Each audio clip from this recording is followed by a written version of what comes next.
Assalamu alaikum and good morning, everyone. Those who are watching from Bangladesh today, a very good evening. Welcome to all on today's webinar. Our today's topic would be Success Stories of Residency Match 2025. This session is live streaming on Dream USMLE Facebook page and Dream USMLE official group. So please stay tuned, and throughout the session, if you have queries, drop them in the comment box. We will address them accordingly in our Q&A session. Let us take some moment and introduce myself. I am Dr. Alvira Hossein Jeri, graduated from Dr. Sirajul Islam Medical College and Hospital and completed my internship from there back in 2022. My session is 2015 and 16. I am an USMLE aspirant. I feel really proud to be attached with Dream USMLE.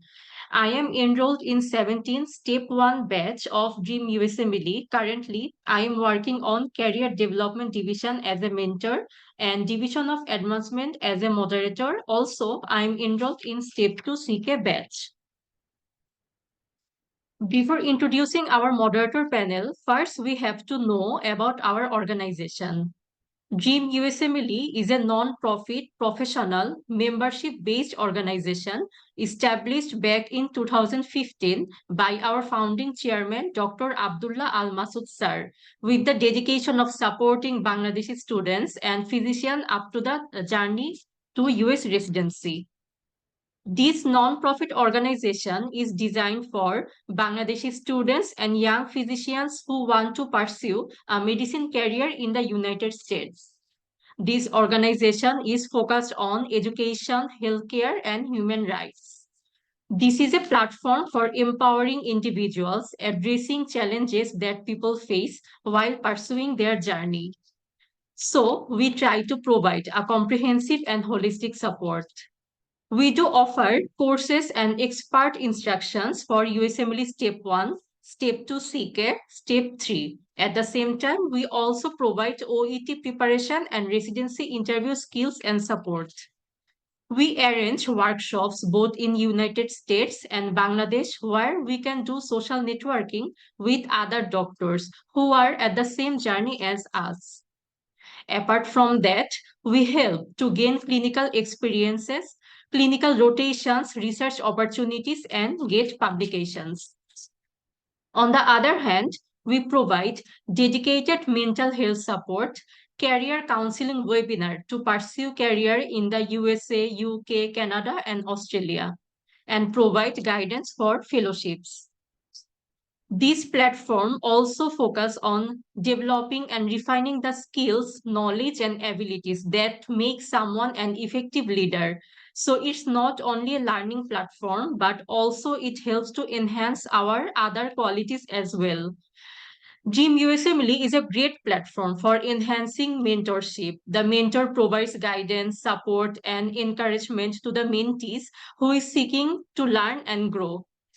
So if you are more interested, please reach out to us. We will be very happy to give you more information. You can also contact directly with our founding chairman, Dr. Abdullah Al Masud Sir, via WhatsApp and Telegram. Now, without further ado, let's introduce our moderators panel. My co-moderators are Dr. Mishma Khan, Dr. Sheikh Sophia Shabnam, Dr. Sarah Rahman. Can you please guys introduce yourself? Assalamu alaikum. I'm Dr. Mishma Khan. I graduated from Popular Medical College in 2021, completed my internship in 2022.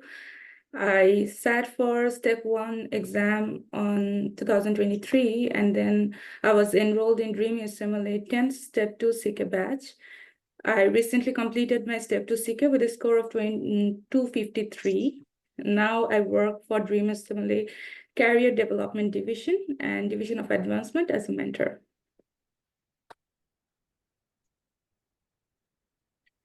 Hello everyone, Assalamu alaikum. I'm Dr. Sheikh Sophia Shabnam and I completed my MBBS from Kumla Medical College and my session was 2012 to 2013. and I passed my USMLE Step 1 in January this year, and currently I'm a student of 11th batch of Step 2 CK in Dream USMLE. I'm also involved in Dream USMLE Career Development Division. Hello, Assalamu alaikum. I am Dr. Farah Habibur Rahman. I graduated from Zainul Haq Sridhar Women's Medical College. My session was 2008 and 2009. Recently, I have passed USMLE Step 1. Then I enrolled in Dream USMLE 11th Step 2 CK batch. Dream USMLE is a platform that provides many opportunities like research work, and so that we can enhance our CV for the residency. At present, I am working in the Career Development Division of Dream USMLE as a moderator. I would like to congratulate all the APUs for getting into residency and sharing their valuable insights with us. Thank you. Thank you so much, my co-moderators. Matching into US residency program is one of the hardest thing on USMLE, especially for those who are non-US IMGs or non-US international medical graduates. A significant portion of international medical graduates participated in 2025 match with a match rate of 58% for non-US IMGs. This year, many Bangladeshi doctors got residency, and we have the Dream USMLE students who matched this year. Alhamdulillah. Congratulations, all of you, for getting matched into the US residency. Anyways, we have an important announcement that our 5th residency batch is going to start soon. So the process of announcement shall be started soon. Please keep eyes on Dream USMLE Facebook page. Now it's time to introduce our panelist. We have Dr. Fahmida Sultana, who is an incoming internal medicine resident, 1 Brooklyn Health System, Brookdale University Hospital and Medical Center, New York. Also Washington University of Health and Science. We have Dr. Anika Tahmid, incoming transitional year, Detroit Medical Center, Sinai Grace Hospital, Detroit, Michigan. We have Dr. Nusrat Jesse, Internal Medicine, McLaren Flint Hospitals. We have Dr. Abira Choudhury, Internal Medicine Resident, University of Buffalo. And lastly, we have Dr. Sadia Siraj, Internal Medicine Resident, Texas Tech University Health Science Center, Amarillo. Welcome all of you. Upon many congratulations to all of you. So without any further ado, let's start our main part. So first, Dr. Sadia Siraj Apu, will you start about your journey? Assalamu alaikum, everyone. It's nice to see all of you here.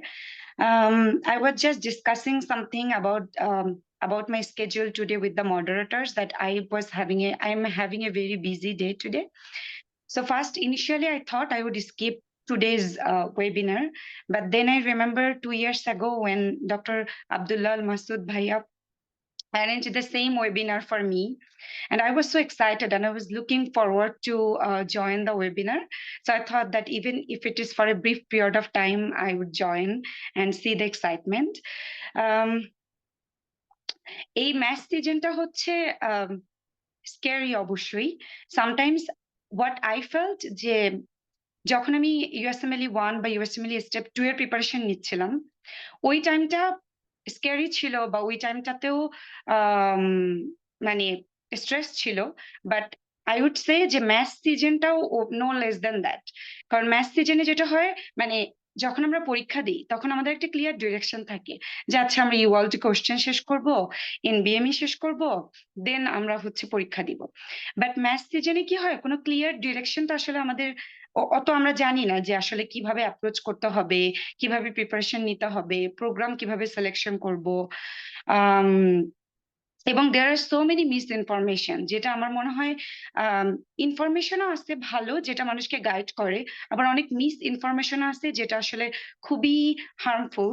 কারণ already we are going through a stressful journey, এবং তার মধ্যে যখন কেউ demoralise করে বা একটা information দেয় যেটা আসলে অথেন্টিক না, ওইটা আসলে মোরালি অনেক বেশি উইক করে দিতে পারে। সো আমার মনে হয় যে ইন্টারভিউ সিজনটাতেও আমাদের খুবই কেয়ারফুল থাকতে হবে, এবং ইন্টারভিউ সিজনটাতেও আমাদের খুবই কেয়ারফুল থাকতে হবে। What I mean by that, যে মানে আমি কার কাছ থেকে ইনফরমেশন নিচ্ছি, ইনফরমেশন গুলো আসলে অথেন্টিক কিনা। তো এই জন্য মাই ফার্স্ট মানে অ্যাডভাইস যেটা হবে, যে কোনো একটা গ্রুপের সাথে নিজেকে ইনভলভ করা, রেসিডেন্সি প্রিপারেশন গ্রুপ। আমি ড্রিম ইউএসএমএল এর সাথেই ছিলাম, এবং আমার মনে হয়েছে যে এই জন্য আমি কখনো, আমার মনে হয়েছে যে I always knew what I want from this group, বা আমি কোথায় যাচ্ছি, আমার ক্লিয়ার ডিরেকশন ছিল। I was not feeling lost at any part of my match season journey.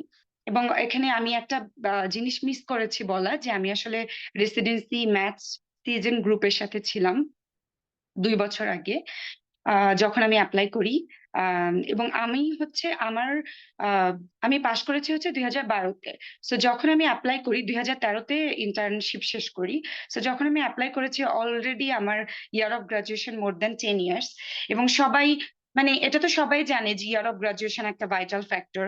So this can negatively affect my application process. কিন্তু আলহামদুলিল্লাহ আমি যে বছর অ্যাপ্লাই করি, মানে আমি অ্যাপ্লাই করি 2023-এ, আমি 2024 থেকে রেসিডেন্সি শুরু করি। ওইটা আমার ফার্স্ট ম্যাথ সিজন ছিল, এবং আমার ফার্স্ট সিজনেই আমি ম্যাচ করি। সো অলওয়েজই যে ইয়ার অফ গ্রাজুয়েশন বেশি থাকলেই ম্যাচ করবে না, মানে আমি এরকম শুনতাম যে তোমার ইয়ার অফ গ্রাজুয়েশন যদি বেশি থাকে, even if you have high scores, you have to wait couple of years, তোমার ম্যাচ হওয়ার চান্স অনেক কমে যায়। আমি বলবো না যে এগুলো মিথ্যা, অবশ্যই এগুলো সত্যি, কিন্তু এগুলাতে খুব বেশি ডিমোরালাইজ হওয়ার কিছু নাই। We have to give our best. And যেমন আমি তো ফার্স্ট সিজনেই ম্যাচ করেছি with more than 10 years the year of graduation. So আমার মনে হয় এটা যে কারো পক্ষেই পসিবল। তো এটা ভাবার কোনো কারণ নাই যে আমার ইয়ার অফ গ্রাজুয়েশন বেশি, বা অন্য যে কোনো রেড ফ্ল্যাগের ক্ষেত্রে আমি একই কথা বলবো, যে এটা ভাবার কোনোই বেসিস নাই যে আচ্ছা আমার একটা রেড ফ্ল্যাগ আছে এই জন্য আই মানে আমার পটেনশিয়াল কোনোভাবে কম।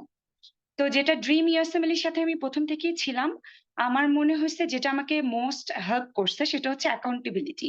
যে প্রতিদিন মোস্ট অফ দ্য ডেজ ভাইয়া হচ্ছে বসতেন আমাদেরকে নিয়ে। সো আমার অলওয়েজই মনে হতো যে আচ্ছা ড্রিম ইউএসএমএল এর সেশনটা আছে, আমাকে ওটা জয়েন করতে হবে। বা সামটাইমস হয় কি যে লাইফে তো আমাদের অনেক কাজ থাকে, এবং আমার একটা বাবুও আছে। সো আমি অনেক কিছুতে ডিস্ট্রাক্টেড হয়ে যাওয়ার চান্সটা আমার জন্য, সুযোগটা আমার জন্য অনেক বেশি ছিল। যেহেতু আমি গ্রুপের সাথে ছিলাম, তো আমি জানতাম যে আচ্ছা আমাকে এই দাওয়াতে যেতে হবে, বাট যাওয়ার আগে আমি সেশনটা করে যাব। সো অলওয়েজ আমি টাচে ছিলাম।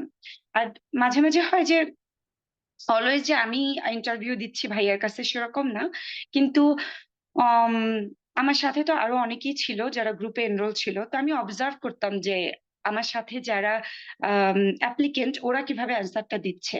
তো ওইটা আমি নিজের মধ্যে ইমপ্লিমেন্ট করার ট্রাই করতাম যদি আমার কিছু ভালো লাগতো। তো এই জিনিসটা যে কতটা হেল্পফুল এটা 2-1 দিনে বোঝা যায় না, কিন্তু at a certain period of time বোঝা যায় যে আমি আসলে এই সে আবিরা, ও আবিরা আজকে ওয়েবিনারে আছে, তো আমি আবিরাকে খেয়াল করতাম, ও খুবই স্পন্টেনিয়াস ছিল। আমি ওটা ওটা অবজার্ভ করতাম যে ও কিভাবে অ্যান্সার গুলো দিচ্ছে। প্লাস আরো অনেক অ্যাপ্লিকেন্ট ছিল যারা অনেক সুন্দর করে ইন্টারভিউ দিত। তো ওই জিনিসগুলো শুধুমাত্র আমি যে প্র্যাকটিস করে আমার যে জড়তাটা কেটেছে তা না, অনেকের কাছ থেকে আমি অনেক কিছু অ্যাকোয়ার করতে পেরেছি যেহেতু আমি একটা গ্রুপের সাথে ছিলাম। So being part of a group is vital, I would say, মানে এটার কোনো বিকল্প হতে পারে না। সো অবশ্যই অবশ্যই একটা গ্রুপের সাথে থাকতে হবে। এবং যেহেতু ড্রিম ইউএসএমএল তে ভাইয়া আছেন, ভাইয়াও নিজে আইএমজি ছিলেন, ভাইয়া টোটাল প্রসেসটা জানেন যে আমরা আসলে কিসের মধ্যে থেকে যাই। ভাইয়া knows each and every step. And then ভাইয়া সাকসেসফুলি রেসিডেন্সি কমপ্লিট করে এখন ভাইয়া অ্যাটেন্ডিং ফিজিশিয়ান হিসেবে কাজ করছেন।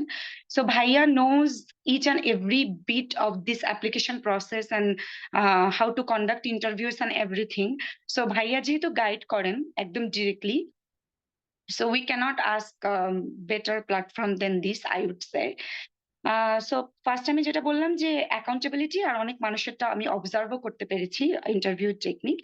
দেন আসলে কি বলবো, প্রোগ্রাম সিলেকশন থেকে শুরু করে লেটার অফ রিকমেন্ডেশন বা প্রোগ্রামকে লেটার অফ ইন্টেন্ট লেখা, একটা ছোট্ট জিনিস শেয়ার করি, কালকে আমি হচ্ছে গ্রুপে ছবি পাঠাবো, মানে আমার প্রফেশনাল ছবি পাঠাবো। তো আমি জানি যে আমি ভাইয়াকে প্রফেশনাল ছবি সেন্ড করেছিলাম আমার ইন্টারভিউ সিজনের সময়, জাস্ট ভাইয়ার ওপিনিয়ন নেওয়ার জন্য যে এটা ঠিক আছে কিনা, আমি এটাই এসিএফ মানে ইরাসে আপলোড করব কিনা। তো ওখানে গিয়ে আমি দেখলাম যে আমি ভাইয়াকে করি নাই এমন কোনো কোশ্চেন নাই, যে আমি তখন যে করতাম অবজারভারশিপ করতাম, তো অবজারভারশিপ রিলেটেড কোশ্চেন যে ভাইয়া এটা কিভাবে করব, ওইটা কিভাবে আপলোড করব, মানে টাইনি টাইনি থিং আমি ভাইয়াকে বদার করতাম আসলে, যে ভাইয়া এটা কিভাবে করব। এবং ভাইয়া always use to get back to us. I don't know ভাইয়া কিভাবে তার বিজি স্কেজুয়ালের মধ্যে এটা মেনটেন করেন, hats off to him. But I would say যে ভাইয়া আসলে টাইম দেন, সামহাউ হি ম্যানেজেস, কিভাবে ম্যানেজ করেন আমি জানি না, বাট ভাইয়া টাইম দেন। সো এরকম কখনো হয়নি যে আমি কোনো একটা হেল্প ভাইয়ার কাছ থেকে চেয়েছি এবং ভাইয়া গেট ব্যাক করে নাই আমার কাছে। প্লাস যে রোটেশন গুলো ভাইয়া অফার করে এগুলো তো আসলে প্রাইসলেস, কারণ আমরা জানি যে রোটেশন একটা ম্যানেজ করতে কত ডিফিকাল্ট, তো তাই না? তো ড্রিম ইউএসএমএল এর সাথে থাকলে ভাইয়া হচ্ছে রোটেশন অ্যারেঞ্জ করে দেয়। আনফরচুনেটলি আমার স্লুতে যাওয়ার কথা ছিল, আমি আসলে যেতে পারি নাই, which is my bad luck. Something happened at that time very specific about that professor. সেই প্রফেসর আসলে ছিলেন না, সে ভ্যাকেশনে গিয়েছিলেন বা সামথিং এরকম কিছু হয়েছিল যেটা আসলে আমাদের হাতে ছিল না, ওই জন্য আমি সুযোগটা নিতে পারি নাই। বাট আই উড সে যে one of the prime opportunities ভাইয়া প্রোভাইড করেন, যে ভাইয়া আসলে রোটেশন গুলোর সুযোগ করে দেন। আর রোটেশন নিয়ে আমি আরেকটা যেটা বলবো, মাই টু সেন্স, সেটা হচ্ছে আমি কলোরাডোতে থাকতাম। সো কলোরাডো মোটেই আইএমজি ফ্রেন্ডলি স্টেট না, but somehow I got lucky বা I tried my best. So আমি আমার সবগুলো অবজারভেশন ওখানেই করেছিলাম। তো আমি যেটা দেখেছি যে অনেক সময় যেটা হয় যে আমরা চিন্তা করি যে আমরা রোটেশন কেন করছি, আমরা L1 নেওয়ার জন্য করছি। অবভিয়াসলি L1 নেওয়া তো অবশ্যই ওয়ান অফ আওয়ার মানে আমাদের টার্গেট, কিন্তু আসলে এটা চিন্তা করলে হবে না যে আমরা L1 নিতে এসেছি, মানে ভাইয়া অ্যারেঞ্জ করে দিতে পারে, but then to prove ourselves এটা কিন্তু আমাদের দায়িত্ব। সো গিয়ে আসলে নিজেকে নিজে মানে আমরা তো আসলে এনথুজিয়াস্টিক, তাই না? আমরা আসলে ইউএস এর রেসিডেন্ট হতে চাই অবশ্যই, কারণ আমাদের এত মানে বাংলাদেশ থেকে এসে এখানে ফ্যামিলি নিয়ে, মানে অনেকেরই ফ্যামিলি আছে, সবকিছু ম্যানেজ করা it's a hard job. So আমরা এটা করতেছি কেন? কারণ আমরা আসলে আমরা এক্সাইটেড অ্যাবাউট দ্য অপরচুনিটি, আমরা 100% ডেডিকেটেড অ্যাবাউট আওয়ার জার্নি। আমরা শিওর অ্যাজ আওয়ার গোল যে we will do it, if we given the opportunity we will do it with 100% dedication and honesty. So এই জিনিসটা আসলে রেসিডেন্সির পর থেকে দেখানোর কিছু নাই, এটা আসলে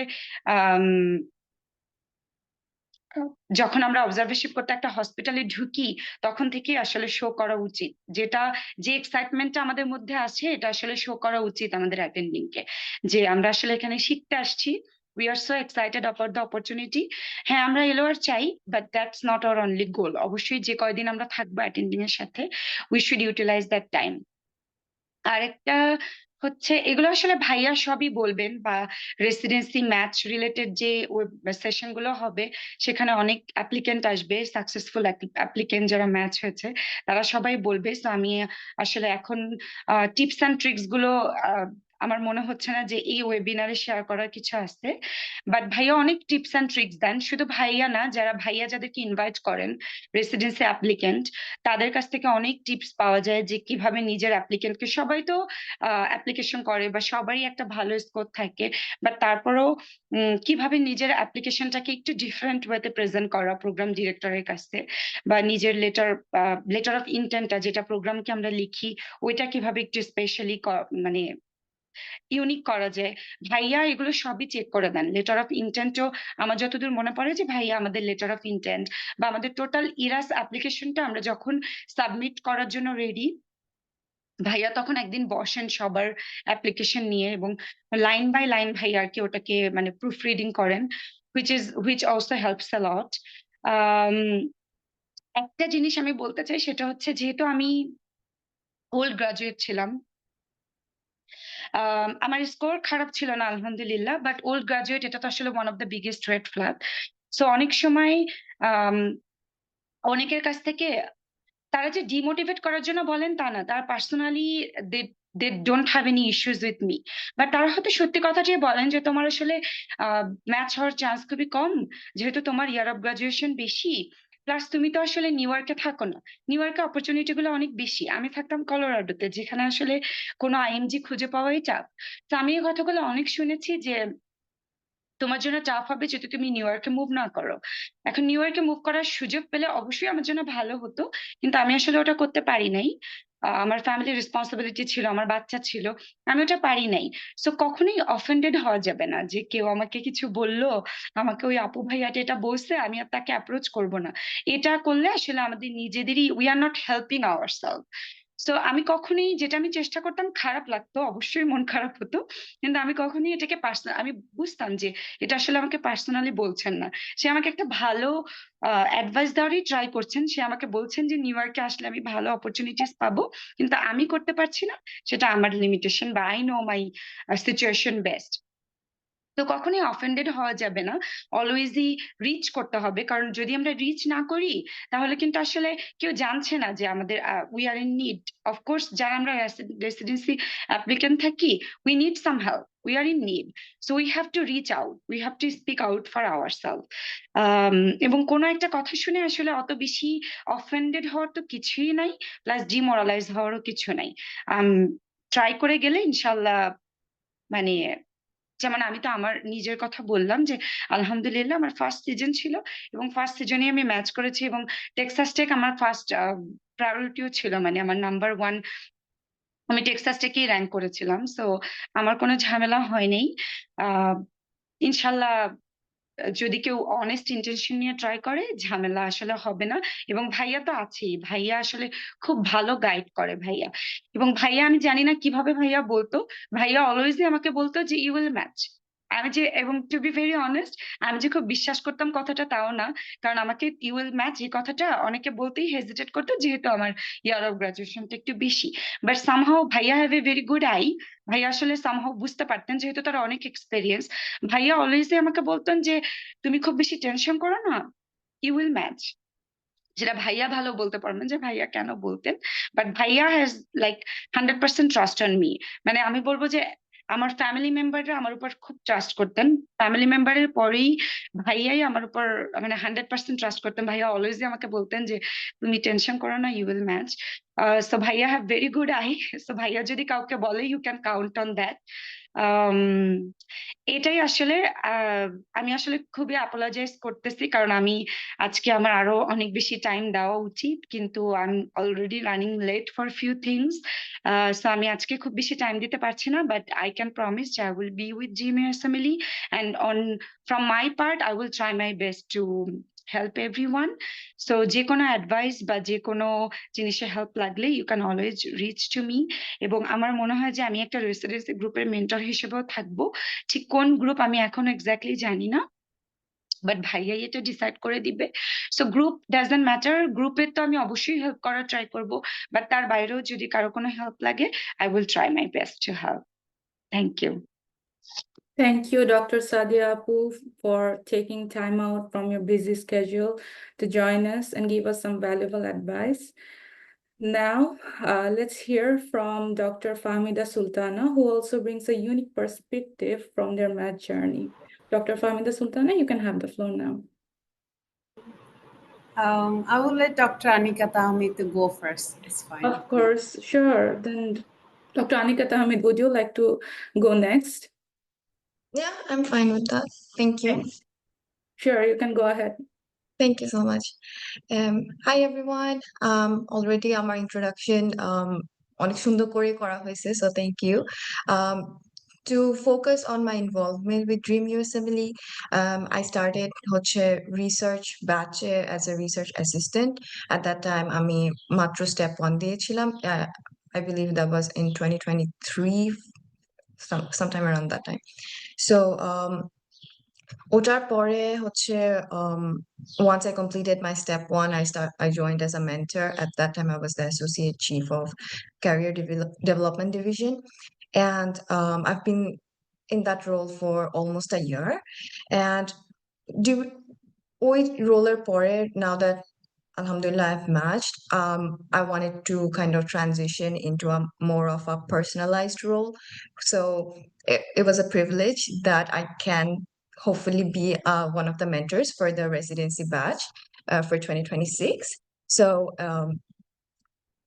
what my suggestion for everybody who is applying this year is that every applicant is different, so everybody's application is going to be different. Of course, কিছু preliminary conditions থাকে for ওইটা ছাড়া you cannot apply. That is, you have to have your step ones. Everybody has to have their step ones, step twos, and they have to have their ECFMG like eventually before starting residency they have to have their ECFMG certificate.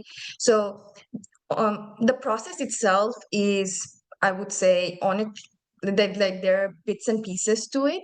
So যারা first time apply করতেছে or even second time apply করতেছে, it could be that they're not well aware of the entire thing that they need to apply.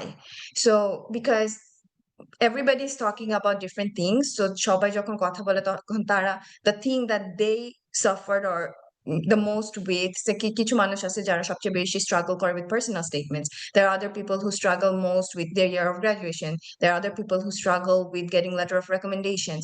So it wouldn't be that all of those struggles apply to you, but you will have your own struggle.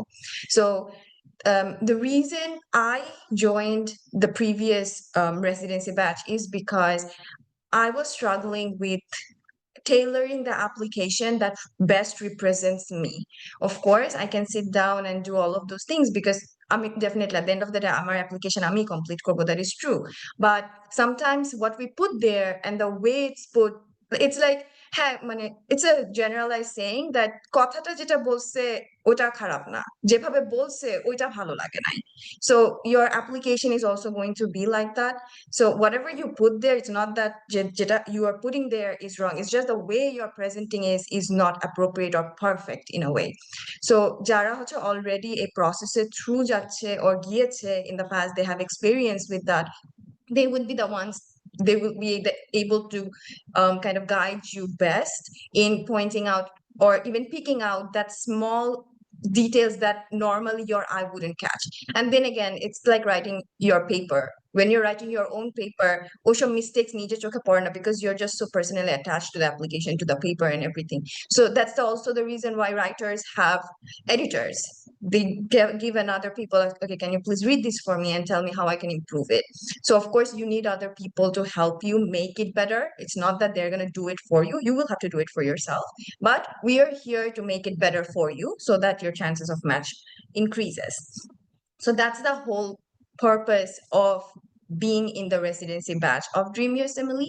So that is like the core reason. Now, এখানে থেকে what are the benefits that you will be getting?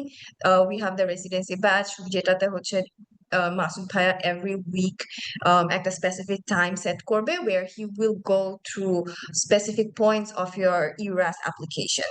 So one day is going to be how do you pick your geographic preferences? The second day is, okay, how are you going to pick your programs? The third day, how are you going to write your personal statement? How your photograph is supposed to look like? So you will have those small details, everything, every day, like every weekend, he will have a session for that. So there are going to be sessions that you know very well about, but then there are also going to be sessions that you had no idea that can become an issue in the application season. So it's about having that guidance and that mentorship so that you can have that path easier because it's already difficult than it's supposed to be. So competition is increasing every day, so it's better to have somebody who can help you through that. Now the benefits that I would say I got is I had a huge struggle picking up the programs. It's like I was applying to 3 different specialties, but I, of course, because of financial restraints, I couldn't apply to everything, and that just wouldn't make sense as well. So picking out which programs I want to apply to was something that I was struggling with. I got help. Personal statement is something that I was really struggling with. I knew I have a lot of like information in me to put there, but then how to put it is something that I was struggling with. Koon points will resonate with the program director that they would be like, okay, I want to meet this person. I want to call them for an interview because of what they wrote in their personal statement. I didn't know how to make it resonate, like per se. So that is also something that I got help a lot. Letter of recommendations is something that I also got help from Dream USMLE. I was at a point where even though I was in US, আমার কোনো visa issues ছিল না, even then I couldn't get observerships, and Dream USMLE is the one যেটা through I got my first observership, and like once you get one, you kind of understand the process, and it just kind of bam bam goes, right? But I would say out of all of the letters that I got or I presented, the one that I got from Dream USMLE was the one that was the strongest. And I know that because the program that I matched, সেখানে one of the interviewers, they just specifically asked about your personal statement and your letter of recommendations. That was the entire interview. So ওই সময় they did say that there was this one specific letter that said these things. And the things that they mentioned are the things that I experienced in that observership. So I knew that letter is from that. Not that I read it because I waived my right to read those letters. So I don't know what they wrote there, but definitely the experiences that he was talking about is something that I experienced with him, right? So that's how I could narrow it down. So that is also something, and it was to a point where আমার যদি ও letter না থাকতো, my application would be incomplete because you need at least 3 letter of recommendations. You can give 4, but you need at least 3. So I didn't have 3. So that actually added to one of the ones. So these are like the application perspective থেকে that is how Dream USMLE will help you.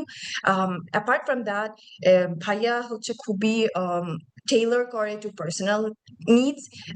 He will focus. So আমার একটা যে problem হয় যে আমি অনেক I get so focused on what I'm doing right now that I get detached from the outside world or something. So Bhaiya has this tendency of reaching out to you and kind of pulling you back and kind of getting you focused. So that is something that I got help from, that helped me stay in touch with the community. And sometimes when I would struggle with something, I would reach out to him and he would help me out. So from the batch itself, every aspect that you can think of from the ERAS application and beyond that is something that you can get support from. That is the whole purpose of doing being a part of it. Now, আমাদের already কারা কারা mentor হবে for the next year. So the way it works is that, of course, ভাইয়া হচ্ছে every week he will have that like a webinar or like a group session or like online where he talks about specific points of the ERAS, right? So ওই sessionটা হচ্ছে everybody in the batch is going to join that. However, people will also be kind of grouped like in a subgroup under a specific mentor. So for example, right now I will be one of the mentors. So I will take care of like a group of, say, I think 5 or 6 people. Like it'll be up to it's up to Dr. Masood Bhaiya who determines যে কারা হচ্ছে কোন গ্রুপে যাবে. So there will be a small group of the batch who will have an individual mentor that they can personally reach out to and kind of have a one-on-one conversation about regarding any specific things that they need help with. So that is where the mentors come into play. So every mentor will have their own subgroups that they give a personalized attention to. So just to make sure that if for any reason the support that you're getting from the webinars is not enough for you, then you can get this as well. So it's something that you can avail. If you need help, of course you reach out to one of the mentors. If you don't need it, that's great. In that case, like they will check in on you. Hey, okay, well, do you need help with anything? No, I'm great. Okay, awesome. If you need help, just let me know. So that is more or less kind of like the idea of it. If anybody has any questions, or please feel free to ask me and I'd be happy to like address them. Yeah, that's more or less everything that I have to say about the residency batch. Thank you.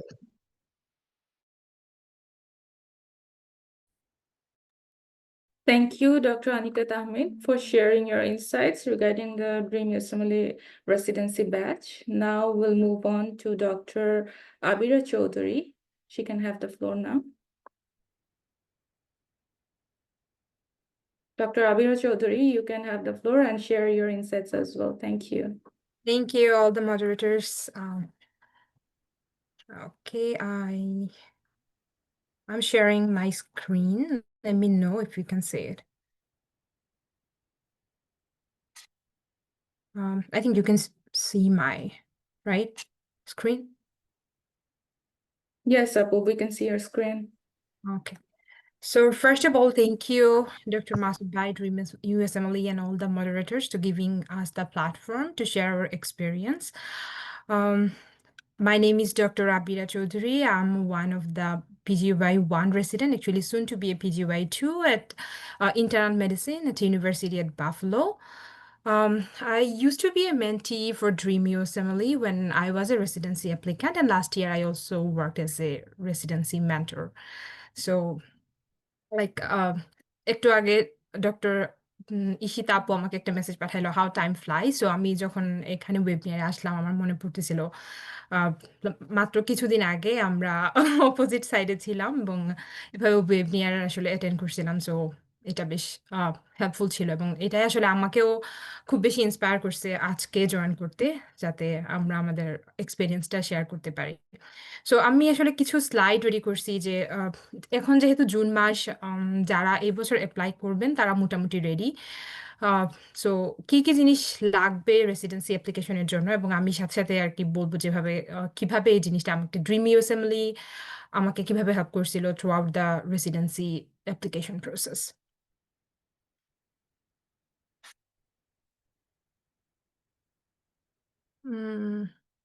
Can you see my slide now, right? Moving. Yes, Apu, we can see it. So first of all, ইউএসএমএলই steps আমি মনে করি যারা এই বছর application করবেন সবাই ইউএসএমএলই স্টেপসগুলো ডান। যদি কারো স্টেপ 2 এখনো না হয়ে থাকে তাড়াতাড়ি চেষ্টা করবেন স্টেপ 2 দেওয়ার, এবং সাথে সাথে ওইটি দেওয়ার, কারণ ECFMD certification it takes time, so it should be ডান।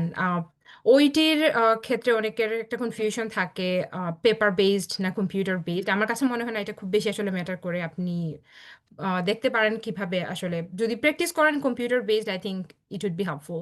তারপর ইসিএফএমডি সার্টিফিকেশন, দেন হলো US clinical experience, letter of recommendation, personal statement. So এইসব ব্যাপারে সবকিছুর আগে আমার যেটা মনে হয়, এখন যেহেতু জুন মাস, মনে হচ্ছে আমরা সেপ্টেম্বরে ending of the September apply করব, বাট এই টাইমটা আসলে খুব তাড়াতাড়ি চলে যাবে। মানে আমি যখন অ্যাপ্লিকেশন করতেছিলাম আমার কাছে মনে হচ্ছিল ইউএসএমএলই স্টেপের প্রিপারেশন নেওয়া ইজি, এইটা থেকে যে এই পুরা প্রসেসিংটা থেকে যাওয়ার থেকে, specially CV and personal statement আসলে অনেক বেশি টাইম কনজিউমিং। সো যারা এখনো এটা নিয়ে চিন্তা করেন নাই, আমি বলবো যে এটা আসলে স্টার্ট করেন। এবং এই ক্ষেত্রে আমার জন্য ড্রিম ইউএসএমএলই খুব বেশি হেল্পফুল ছিল। এবং সবচেয়ে যে ব্যাপারটা ড্রিম ইউএসএমএলই আমি মনে করি ইউনিক, সেটা হলো ডক্টর মাসুদ ভাইয়ের অ্যাভেলেবিলিটি। আমার মনে হয় না আর কোনো, ইভেন আমরা যে রেসিডেন্ট এত বেশি টাইম দিতে পারি না, বাট ভাইয়া সবসময় খুব বেশি অ্যাভেলেবল। তো আমি আমার মানে পার্সোনাল এক্সপিরিয়েন্স থেকে আমি যতবারই ভাইয়াকে কোনো কারণে নক করছি যে কোনো কোয়েশনের জন্য, আমার মনে হয় না ভাইয়া কোনো দিন 24 আওয়ার্স টাইম নিছেন এটার আর কি রেসপন্স করার জন্য। সবসময় ভাইয়া ভেরি কুইক। আমি আরেকটা জিনিস মেনশন করতে চাই, 2 ইয়ার্স আগে যখন আমরা রেসিডেন্সি অ্যাপ্লিকেশন করি, এট দ্য সেম টাইম আসলে ভাইয়া ওনার মাকে হারান।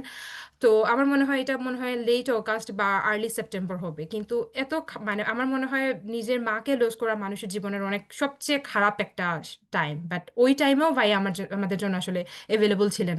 আমার মনে আছে উনি আমাদের সিভি পার্সোনাল স্টেটমেন্ট সব রিভিউ করছিলেন এবং আমাদেরকে আসলে টাইম দিয়েছেন। সো আমি এটা জাস্ট বললাম ভাইয়ার ডেডিকেশন এবং উনার অ্যাভেলেবিলিটা বোঝানোর জন্য। আসলে এটা খুব বেশি হেল্পফুল ছিল আমাদের জন্য। সো পার্সোনাল স্টেটমেন্টের ক্ষেত্রে আমি বলবো অনেকে আমি পার্সোনালি অনেক মেসেজ পাই যে পার্সোনাল স্টেটমেন্ট কিভাবে হওয়া উচিত। এটার ক্ষেত্রেও ড্রিম ইউএসএমএলই আমাদেরকে একটা গাইডলাইন পাইছিলাম আমরা, ভাইয়া প্লাস মেনশন করে একটা দিছিলেন যে কিভাবে পার্সোনাল স্টেটমেন্টটা লেখা উচিত। আমি পার্সোনাল স্টেটমেন্ট প্রথমেই বলতেছি এই কারণে, কারণ এটা আসলে সবচেয়ে বেশি টাইম নেয়। আমার এক্সপিরিয়েন্স হলো আমি ইভেন অ্যাপ্লিকেশন সাবমিট করার পরও আমার মাঝে মাঝে বের করে আমার পার্সোনাল স্টেটমেন্টকে এডিটিং করতাম, বিকজ এটা অ্যাপ্লিকেশন সাবমিট করার পরে এইটাই একমাত্র জিনিস যেটা এডিট করা যায়। সো এটা কেউ করবেন না, আমি অনেক বেশি অ্যাংশাস ছিলাম এর জন্য, হয়তো বা আমি করতাম, but personal statement really takes lots of time. So যারা এই বছর অ্যাপ্লিকেশন করবেন প্লিজ এটাতে ফোকাস করবেন এবং ট্রাই করবেন এটাতে যত তাড়াতাড়ি স্টার্ট করবেন আর কি আপনার জন্য ভালো হবে।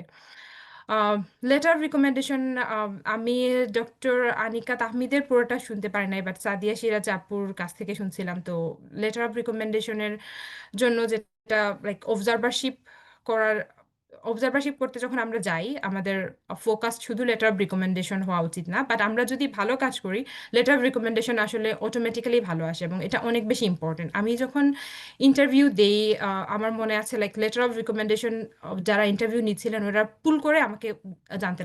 আমি জানতাম না আমার লেটার অফ রিকমেন্ডেশন ওয়েভ ছিল না, সো আমি জানতে পারতাম না যে ওইখানে আসলে কি লেখা ছিল, বাট ওইখান থেকে আসলে ওনারা কোয়েশন করতো যে তোমাকে যে লেটার অফ রিকমেন্ডেশন দিয়েছেন উনি এই জিনিসটা মেনশন করছেন, সো তুমি tell me about that. So letter of recommendation আসলে অনেক বেশি ইম্পর্টেন্ট এবং আপনারা যদি ভালো কাজ করেন ভালো লেটার অফ রিকমেন্ডেশন আসবে। এই ক্ষেত্রে আরেকটা জিনিস হলো আমরা যখন অ্যাপ্লিকেশন করি বা আমাদের আগের বছর ডক্টর মাসুদ ভাই কয়েকজনকে লেটার অফ রিকমেন্ডেশন দিয়েছিলেন। ব্যাপারটা এমন না যে কেউ ড্রিম ইউএসএমএলই করলে তাকে লেটার অফ রিকমেন্ডেশন দেওয়া হবে বা এটা ভাইয়া এনকারেজ করতেছেন। এইটা জিনিস যে ভাইয়ার এই প্রিভিলেজটা আছে যে উনি লেটার অফ রিকমেন্ডেশন প্রোভাইড করতে পারেন as an US attending. So যাদের খুব ইমার্জেন্সি ছিল, কোনোভাবেই লেটার অফ রিকমেন্ডেশন ম্যানেজ হচ্ছিল না, আমি জানি যে ভাইয়া কয়েকজনকে লেটার অফ রিকমেন্ডেশনও দিয়েছিলেন এই ক্ষেত্রে। ইউএস ক্লিনিক্যাল এক্সপিরিয়েন্স আমার মনে হয় doctor Tahmid and doctor Sadia Siraj আপু অলরেডি মেনশন করছেন যে এটার ক্ষেত্রে ড্রিম ইউএসএমএলই অনেক বেশি হেল্পফুল। আমি যখন স্টেপ 2 শেষ করি আমার জন্য অনেক বড় একটা প্রবলেম ছিল যে কিভাবে ইউএস ক্লিনিক্যাল এক্সপিরিয়েন্স ম্যানেজ করবো, বিকজ এজ এ আইএমজি আমাদের তো মেডিকেল ব্যাকগ্রাউন্ড থাকে না এই দেশে। সো ড্রিম ইউএসএমএলই আসলে মাল্টিপল অপরচুনিটি দেয় ইউএস ক্লিনিক্যাল এক্সপিরিয়েন্সের জন্য, এবং এটাও যারা আসলে ড্রিম ইউএসএমএলইর মাধ্যমে নিতে চান আমি বলবো আর্লিয়ার দ্য বেটার, বিকজ যখন অ্যাপ্লিকেশন সিজন চলে আসে খুব ক্লোজ তখন সবাই রোটেশনে যাইতে চায়। সো আপনি যত আগে আগে যোগাযোগ করবেন আপনার ইউএস ক্লিনিক্যাল এক্সপিরিয়েন্সেরও আসলে সুযোগটা বেশি হবে আর কি। আমি মনে করি আদার যে স্টেপস গুলা এগুলা সবার ডান, সো এখানে নিয়ে বেশি কিছু নাই কথা বলার। অ্যাপ্লিকেশন চিপসের কথা এটা আগে যারা কথা বলছেন ওনারা বলছেন apply broadly to community and academic programme.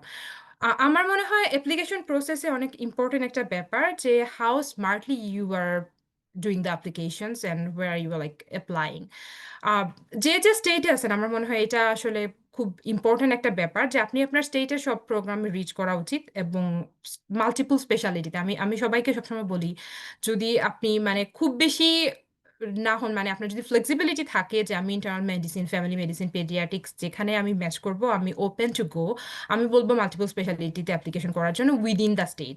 কারণ অনেক ক্ষেত্রে স্টেটের এটা একটা মানে ওরা উইদিন দ্য স্টেট পিপুলকে নিতে চায় আপনি যদি ওই স্টেটে থেকে থাকেন। বাংলাদেশ থেকে করলে আমার মনে হয় না এটা খুব বেশি ম্যাটার করে, আপনি মানে broadly throughout the US but like IMG friendly প্রোগ্রামগুলোতে অ্যাপ্লিকেশন করতে পারেন।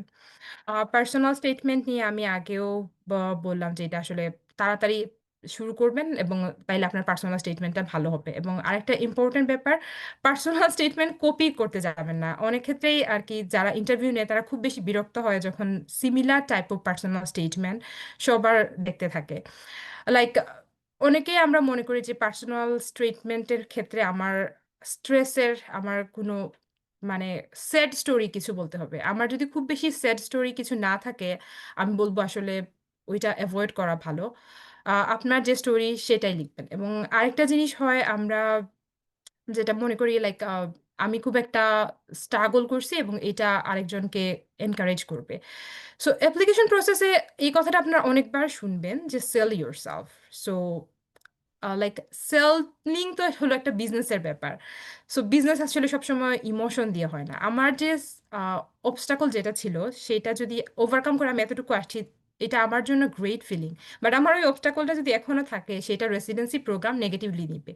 সো আসলে আপনার লাইফে এখনো কোনো সমস্যা থাকলে আমি বারবার রিকোয়েস্ট করবো এটা প্রোগ্রামের সাথে আসলে ডিসক্লোজ করবেন না, কারণ এই জিনিসটা ওরা বাজেভাবে নেয়। লাইক আমার নিজেরও এই জিনিসটা নিয়ে আর কি প্রবলেম ছিল। আমার বাচ্চা ছিল তখন, আমি যখন অ্যাপ্লাই করি তখন 2.5 এই ছিল। তো এটা আমার পার্সোনাল স্টেটমেন্টের মধ্যে ছিল। তো আমি প্রায় 3-4 জন ইন্টারভিউয়ের কাছ থেকে এই প্রশ্নটা পাইছি যে how will you manage your kid when you will be doing residency. So এটা মানে আমার তখন মনে হয়েছে যে আমি বেটার টু অ্যাভয়েড দিস। এটা গুড যে আমি বাচ্চাকে ম্যানেজ করে এতটুকু আসতে পারছি, বাট ওদের আসলে যারা অ্যাপ্লিক্যান্ট আছে সবাই এই পর্যন্ত আসছে। সো আমি ইসিএফএমডি সার্টিফাইড, এটা ওদের জন্য খুব বেশি কোয়ালিটি না, বরং আমার একটা সমস্যা আছে যেটা পরবর্তীতে ওদের জন্য প্রবলেম ক্রিয়েট করতে পারে। এটা যদি আমি অ্যাভয়েড করি, আমি পার্সোনালি বলবো যে এটা আসলে একটা গুড থিং টু অ্যাভয়েড যদি আপনার এই ধরনের কোনো প্রবলেম থাকে। সো আরেকটা ইম্পর্টেন্ট থিং অ্যাবাউট ড্রিম ইউএসএমলি যেটা যেটা সাদিয়া সিরাজ আপু বলছিলেন যে আমাদের অনেক কোয়েশ্চেন থাকে অ্যাপ্লিকেশন প্রসেসের সময় যে কি করব, এবং মানুষ মাল্টিপল কথা বলতে থাকেন যে এটা করলে ভালো হবে, এটা না করলে ভালো হবে না, বা এইসব জিনিস আমাদেরকে অনেক বেশি কনফিউজড করে। তো এই ক্ষেত্রে আমি বলবো মানে আমার পার্সোনাল এক্সপিরিয়েন্স থেকে আমার যখন কোনো কোয়েশন ছিল আমি ডাইরেক্টলি ডক্টর মাসুদ ভাইকে জিজ্ঞেস করতাম। এন্ড এটা যেহেতু একটা অর্গানাইজেশন, ভাইয়া সবসময় দায়িত্ব নিয়ে আমাদের আনসারটা দেন। মানে লাইক আমি যেমন ধরেন আমি এখন মেন্টর, আমি যদি আমার মেন্টিদেরকে একটা কথা বলি I should be responsible about it, right? So but আমি অন্য একজন মানুষ যার এটা উনার এটা নিয়ে রেসপন্সিবল না, উনি কোনো অর্গানাইজেশনের না, তার যেটা মনে হয় সে তার পার্সোনাল জিনিসটা শেয়ার করবে। আমি বললাম যে কারোর বাচ্চা থাকলে এই কথার রেসপন্সিবিলিটি আমি নিতে পারবো না, বাট সেটা আমার পার্সোনাল এক্সপিরিয়েন্স। বাট অন্য একটা সিভি সম্পর্কে অন্য একটা কথা যা যেটা আসলে খুব বেশি ইম্পর্টেন্ট, আমি দেখছি যে যখনই আমরা মাসুদ ভাইকে এটার জন্য রিচ করছি, ভাইয়া সবসময় এই জিনিসটার রেসপন্সিবিলিটি নিয়ে তারপর এই জিনিসটা আনসার দিয়েছেন। ভাইয়া কখনোই মানে উনার এজাম্পশন থেকে কখনো না, ইভেন এমনও হয়েছে যে ভাইয়া বলছেন okay give me 1-2 days then I will let you know. So আমার মনে হয় এটা ড্রিম ইউএসএমলির অনেক বড় একটা positive side during the residency application time.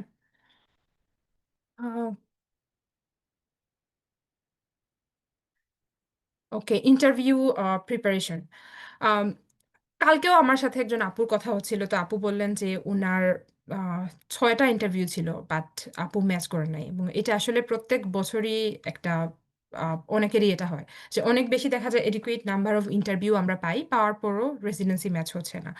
তো এটা একটা কমন একটা রুল, যখন কারো এডিকুয়েট অ্যামাউন্ট অফ ইন্টারভিউ মানে ইন্টারভিউ পাওয়ার পরও কেউ ম্যাচ হয় না, তাইলে বুঝতে হবে ওই মানুষটার ইন্টারভিউ স্কিলের মধ্যে প্রবলেম আছে। সো ইন্টারভিউ স্কিল আমার মনে হয় এটা আসলে matter of practice. Interview skill আমি আমার পার্সোনাল এক্সপিরিয়েন্স থেকে বলবো, যখন আমরা ইন্টারভিউ দিচ্ছিলাম তো আমাদের কয়েকজন একটা গ্রুপ ছিল, ওই গ্রুপে আমরা সবসময় ইন্টারভিউ প্র্যাকটিস করতাম। এবং উইকলি ডক্টর মাসুদ ভাই আমাদের একটা মক সেশন নিতেন, এবং প্রায়ই সো এটা every Saturday and Sunday interview সেশনটা হতো। যেহেতু এটা এভরি স্যাটারডে অ্যান্ড সানডে, আমরা ভাবতাম যে ভাইয়ার কাছে আমার 10 মিনিটস একটা ইন্টারভিউ দিতে হবে। So throughout the week আমরা আসলে প্রিপারেশন নিতাম এইটা আমরা কিভাবে প্রিপেয়ার হব ওই মক সেশনের জন্য। এবং অনেক সময় ভাইয়া আমাদেরকে কয়েকটা কোয়েশন দিয়ে দিতেন যে নেক্সট মক সেশনে আমি এই কোয়েশনগুলো আস্ক করবো, so you should be prepared about that. So এই জিনিসটা আসলে আমার ক্ষেত্রে পার্সোনালি খুব হেল্পফুল ছিল। এবং আমার কাছে মনে হয়তো আমার যদি ওই মক ইন্টারভিউটা উইকেন্ডে না থাকতো, হয়তো আমি ভালো করে প্রিপারেশন নিতাম না উইকেন্ড, আমার প্রিপারেশনটাও ভালো হইতো না ইন্টারভিউর জন্য। এবং আরেকটা জিনিস আমার জন্য পার্সোনালি খুব হেল্পফুল যেটা ছিল, ভাইয়া শুধু উনি নিজেই মক নিতেন না, উনি বিভিন্ন মানুষকে নিয়ে আসতেন যারা মক নিতেন। স্পেশালি কিছু পিডি আসছিলেন আমাদের সময়, কিছু পিডি, কিছু এপিডি, কিছু চিফ রেসিডেন্ট, এবং ওনারা আসলে নন বাংলাদেশি। সো ওনাদেরকে ফেস করাটা মক ইন্টারভিউ সেশনে আমাকে খুব হেল্প করছিল যখন আমি আসলে রিয়েল ইন্টারভিউ ফেস করি। এটা মানে আমি ওই যে নার্ভাসনেসটা, কিভাবে একটা অপরিচিত মানুষের সাথে কি প্রিপারেশন নিবে, কি কথা বলবো, ওই জিনিসটা আসলে ভীষণভাবে হেল্পফুল ছিল এই মক ইন্টারভিউটা। এবং লাস্ট ইয়ার যারা আসলে জয়েন করে, আমার কাছে মনে হয় আমি এই জিনিসটাই সবাইকে বারবার বলছিলাম যে ড্রিম ইউএসএমলির এটাই আসলে অনেক বড় একটা জিনিস, যে এখানে অনেক আননোন ফেসকে আমাকে ফেস করতে হয়েছে, যেটা আমি যখন রিয়েল ইন্টারভিউ দিছি তখন আসলে আমাকে অনেক বেশি মানে আমার নার্ভাসনেস না অনেক কাটায় নেই ওই সময়। সো ইন্টারভিউ প্রিপারেশনের সময় যেটা কমন কোয়েশন, আমি আসলে এক্সাম্পল দেওয়ার জন্য 3টা কোয়েশনকে হাইলাইট করছি। Tell me about yourself, why this speciality, why this programme.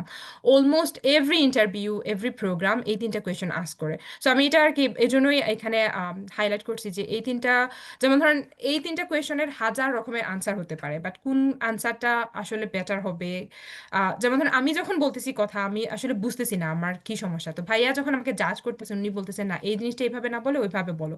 এবং ভাইয়া সবসময় যেমন ধরো আমরা যখন করতাম সবাই আসলে জয়েন করতো না। যদি আমাদের রেসিডেন্সি ব্যাচে আমার মনে হয় অ্যারাউন্ড 25 মানুষ ছিল, বাট ভাইয়ারও হয়তো বা মনে আছে সবাই আসলে জয়েন করতো না। জয়েন করতো হাতে গোনা 6-7 জন, এবং ওই সাদিয়া সিরাজ আপু, আমি, স্বর্ণা আপু, এবং আমার মনে হয় মোস্ট অফ আস আমরা সবাই আসলে প্রথমবারই ম্যাচ করে যাই, যারা আমরা রেগুলার ওই ইন্টারভিউ সেশনগুলোতে জয়েন করতাম। তো ওইখানে যখন আমরা ইন্টারভিউ দিতাম, দেওয়ার পর ভাইয়া আমাদেরকে প্রথমবার জাজ করতেন যে এটা, তারপর ভাইয়া আবার বাকি সবার ওপিনিয়ন দিতেন যে তোমার কি মনে হয় এই আনসারটা কিভাবে দিলে ভালো হবে। সো আমরা আসলে একটা কম্বাইন্ড ডিসিশন নিতে পারতাম ওই টাইমে যে এই কোয়েশনের আনসারটা কিরকম হওয়া উচিত। সো এটা মাল্টিপল টাইম আগে প্রিপারেশন করার জন্য, আগে ডেলিভারি দেওয়ার জন্য, ইন্টারভিউ যখন দিচ্ছিলাম, রিয়েলি এটা আসলে খুব হেল্পফুল ছিল। এটাই। আর be confident, professional and personable, that's the thing আসলে কামস উইথ প্র্যাকটিস। আর প্র্যাকটিসের জন্য আমি সবসময় বলি USMLE step 1, step 2 or residency সবকিছুর জন্য এই মেন্টরশিপ অনেক ইম্পর্টেন্ট। লাইক আমি আমার হয়তো বা কিছু মানুষ আছেন যারা উইদাউট এনি মেন্টরশিপ সাকসেসফুল ছিলেন, বাট আমার কাছে মনে হয় মোস্ট অফ দ্য মানুষের মানে মেন্টরশিপটা খুব ইম্পর্টেন্ট এবং এটা হেল্প করে। আমার থ্রু আউট দ্য জার্নি আমার জন্য খুব হেল্পফুল ছিল এটা, এবং আমি মনে করি আমার জার্নিতে dream USMLE is a big part, and এটা আমার জন্য অনেক বেশি হেল্পফুল ছিল।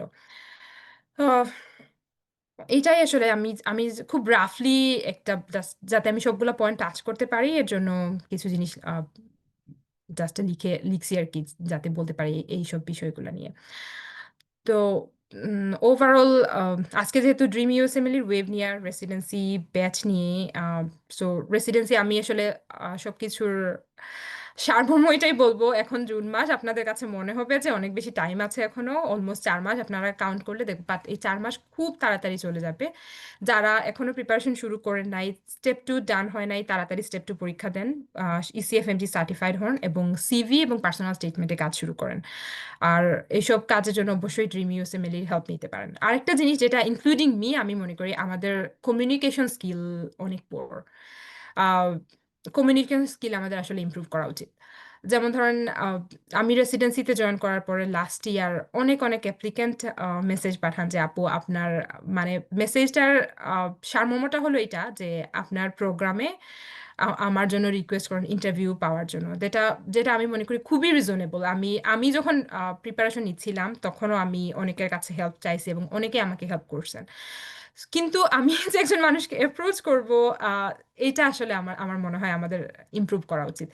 কেউ আছেন খুব সুন্দরভাবে মানে গুছায় লিখতে পারেন, বাট কেউ আছেন যাদের এই প্রেজেন্টেশনটা খুবই পোর।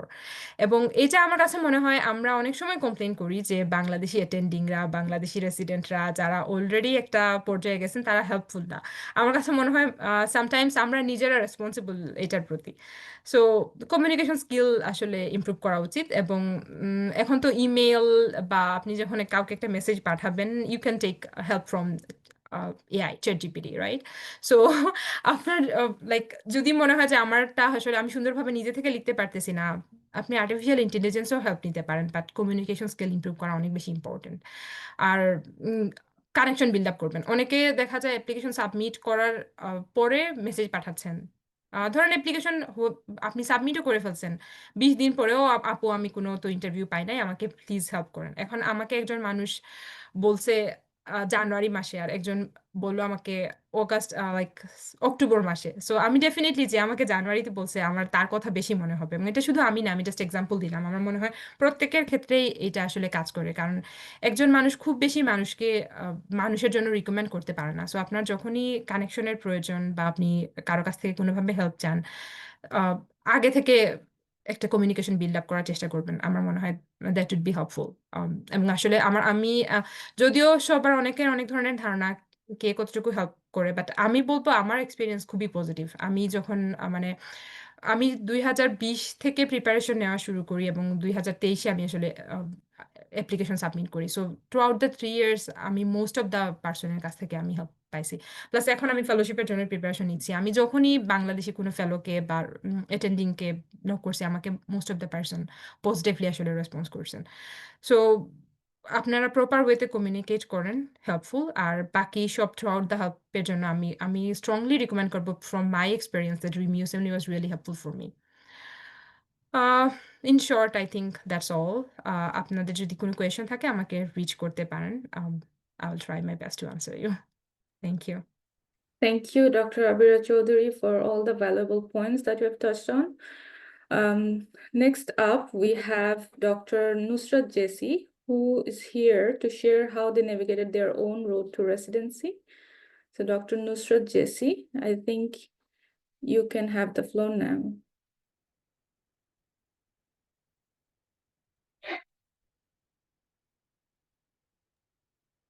Assalamu alaikum. Thank you so much, all.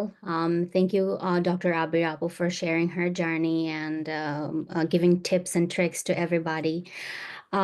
Thank you, Mishma, for inviting me.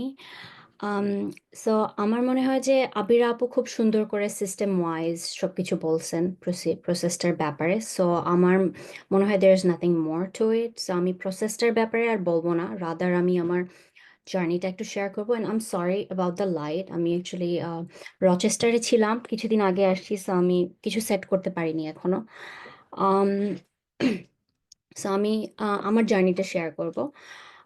যে আমি বলবো যে আমার জার্নি হচ্ছে অ্যাকচুয়ালি স্টার্ট হয়েছে যখন আমি স্টেপ 1 পাস করছি। বিকজ স্টেপ 1 পাস করার আগে আমি খুবই পাজল ছিলাম, যে ইনসিকিউর ছিলাম ইন আ ওয়ে দ্যাট আমি মানে মুভ ফরওয়ার্ড করতে পারবো কিনা বা কিভাবে কি।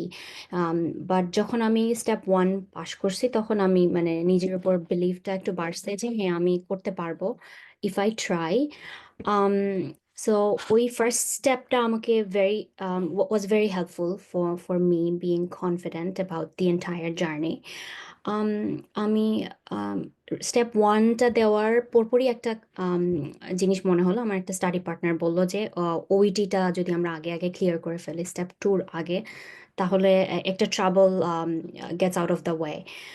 সো আমি ওর কথা শুনে আমারও মনে হলো যে হ্যাঁ ও তো ঠিকই বলতেছে। সো আমি স্টেপ 1টার রাইট আফটার 1 or 2 মান্থস আমি ওইটিটা দিয়ে দেই, এবং আলহামদুলিল্লাহ ওটাও আমার পাস হয়ে যায়। তারপরে হচ্ছে আমি স্টেপ 2 প্রিপারেশনটা শুরু করি। জব করতেছিলাম for example 4 days a week, 3 days a week, and then বাকি ডেজগুলো আমি পড়তেছিলাম। এভাবে করে আমার মোটামুটি হচ্ছে 1 বছরের মধ্যে আমার ওইটি এবং হচ্ছে স্টেপ 2 দুটাই হয়ে যায়।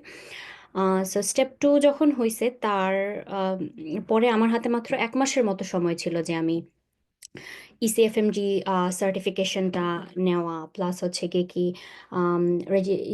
তারপর হচ্ছে গিয়ে কি আমার আবার মিনি CEX টা দিতে হয়েছে, যেহেতু আমার ইন্টার্নশিপ ছিল না। সো ওগুলার জন্য আমার কাছে খুব কম সময় ছিল, অবজারভারশিপের জন্য খুব কম সময় ছিল, LOR এর জন্য খুব কম সময় ছিল। So I was very puzzled, and আমি বুঝতেছিলাম না যে কিভাবে কি করব। সো আমি ওয়ান স্টেপ এট এ টাইম এভাবে কাজ করা স্টার্ট করি একটার উপরে। আমার কাছে তখন পর্যন্ত কোনো অবজারভারশিপ নাই, এবং অলরেডি হচ্ছে গিয়ে কি মানে অনেক মানুষ হচ্ছে অ্যাপ্লিকেশন সাবমিটও করে ফেলতেছে, এরকম একটা অবস্থা। তো আমি আমার হচ্ছে পরিচিত যারা তাদেরকে রিচ আউট করলাম অবজারভারশিপের জন্য। অনেক বেশি যে রিচ আউট করছি সেটা না, আমি রিচ আউট করছি হচ্ছে আমার PCPর সাথে। তো ওনার সাথে আমার একটা হেলথ ভিজিট ছিল, annual health visit type.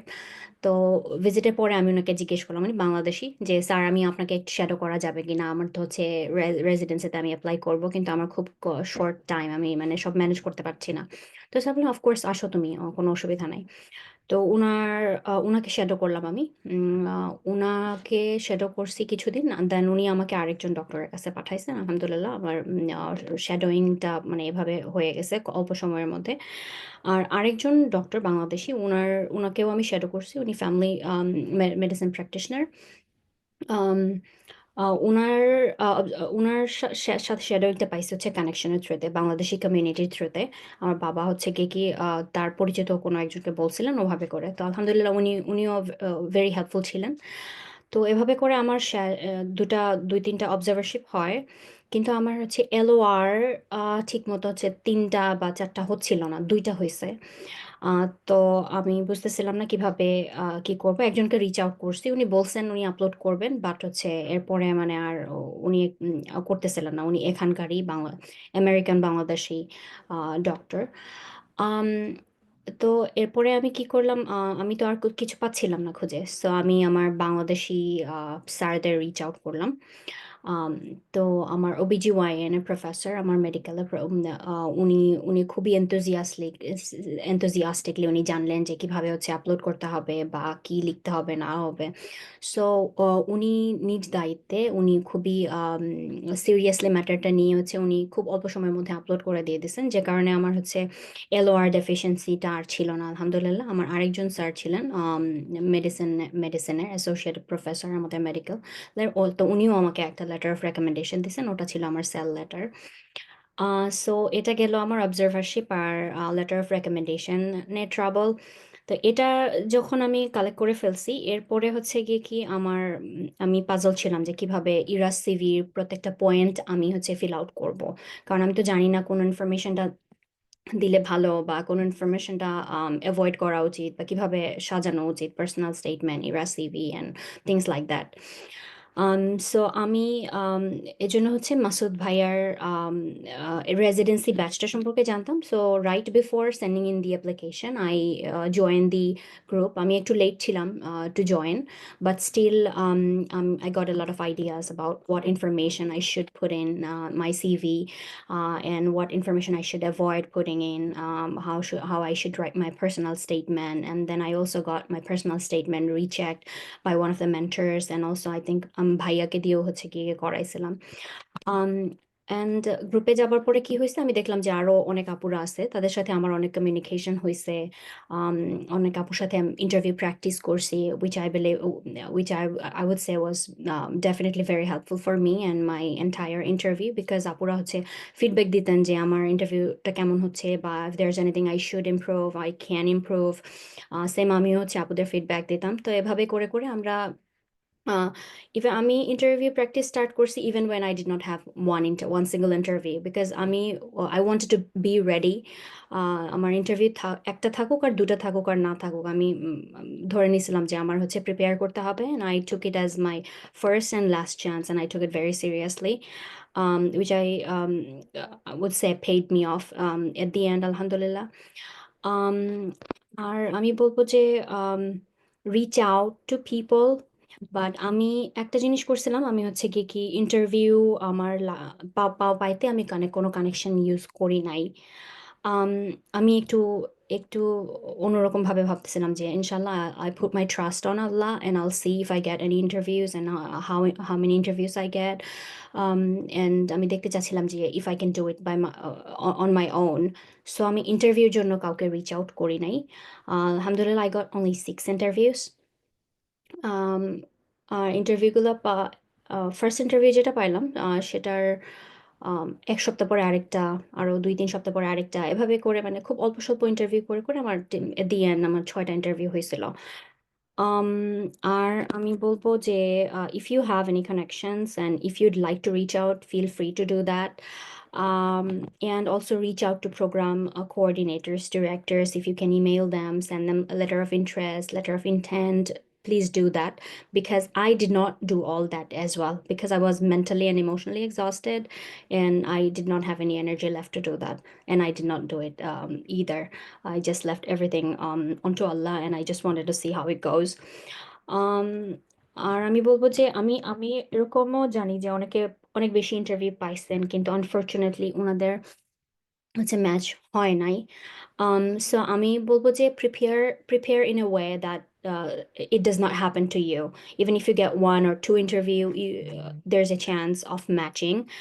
So take all the chance you get, prepare as much as you can, and be confident and be humble, and be outspoken as well in a humble way, and know how to express your passion towards the specialty you'd be applying to.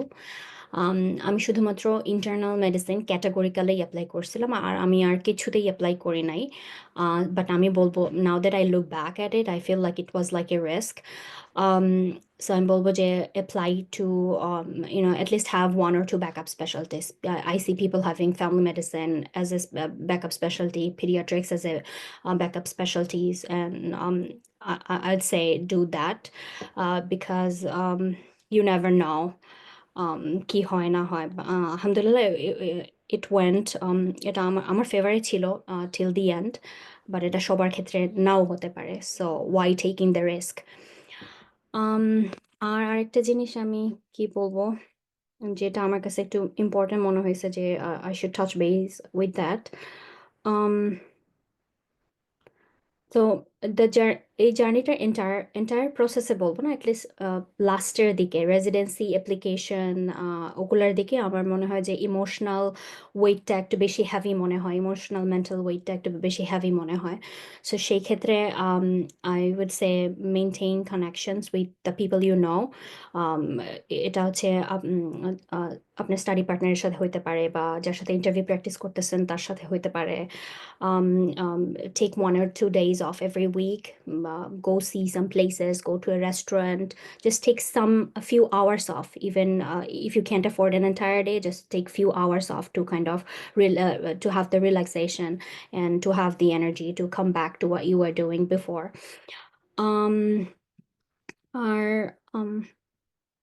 And know that you're not alone. Others are in the journey. And if you have any questions, reach out to people you know. I am here too. If you have any questions, feel free to reach out to me. Inshallah, I'll try to get back to that as soon as I can. Take the exams as soon as you can, get ACFMG certified and apply as soon as you can, because year of graduation joto beshi upore jay toto beshi a little bit harder hoye jay.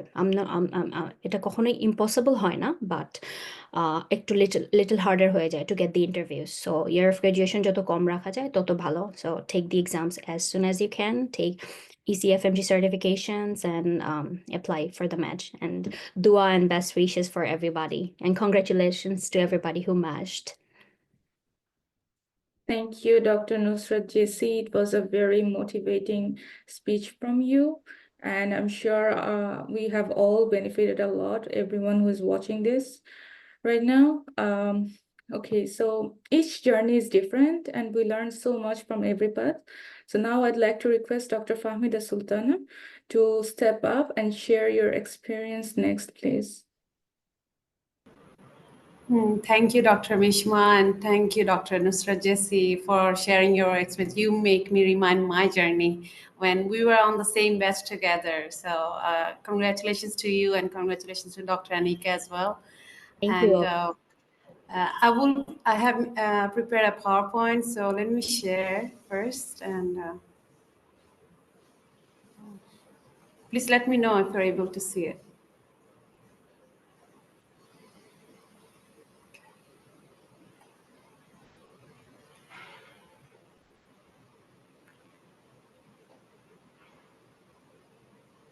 Are you able to see it now? Yes, Abu, we can see it. You can start. Okay. I know Dr. Mishma and Dr. Alvila have introduced me, but let's first introduce myself first again. Hello, everyone. I am Fahmida Sultana. I'm a foreign medical graduate from Washington University of Health and Science. So I'm a Caribbean medical graduate with Doctor of Medicine, MD degree. We don't have an MBBS there. So that's how I got my title, MD. I'm also a mentor and chief of the career development divisions of Dream USMLE.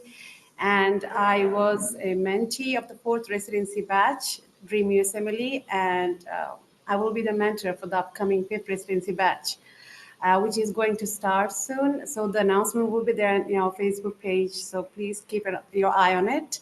And I'm an incoming postgraduate year 1 internal medicine resident. So I matched into a prelim position for One Brooklyn Health, Brookdale University Hospital Medical Center, which is in New York. And before I start, I'm going to thank for everyone who presented their stories and like few guidelines of how 5th residency batch or 4th residency batch operated. So it's just an overview that I'm going to share with everyone so that they have an idea what and how they should prepare for the upcoming residency. So this is an overview. So we have to get ACFMG certified first. So that's what Dr.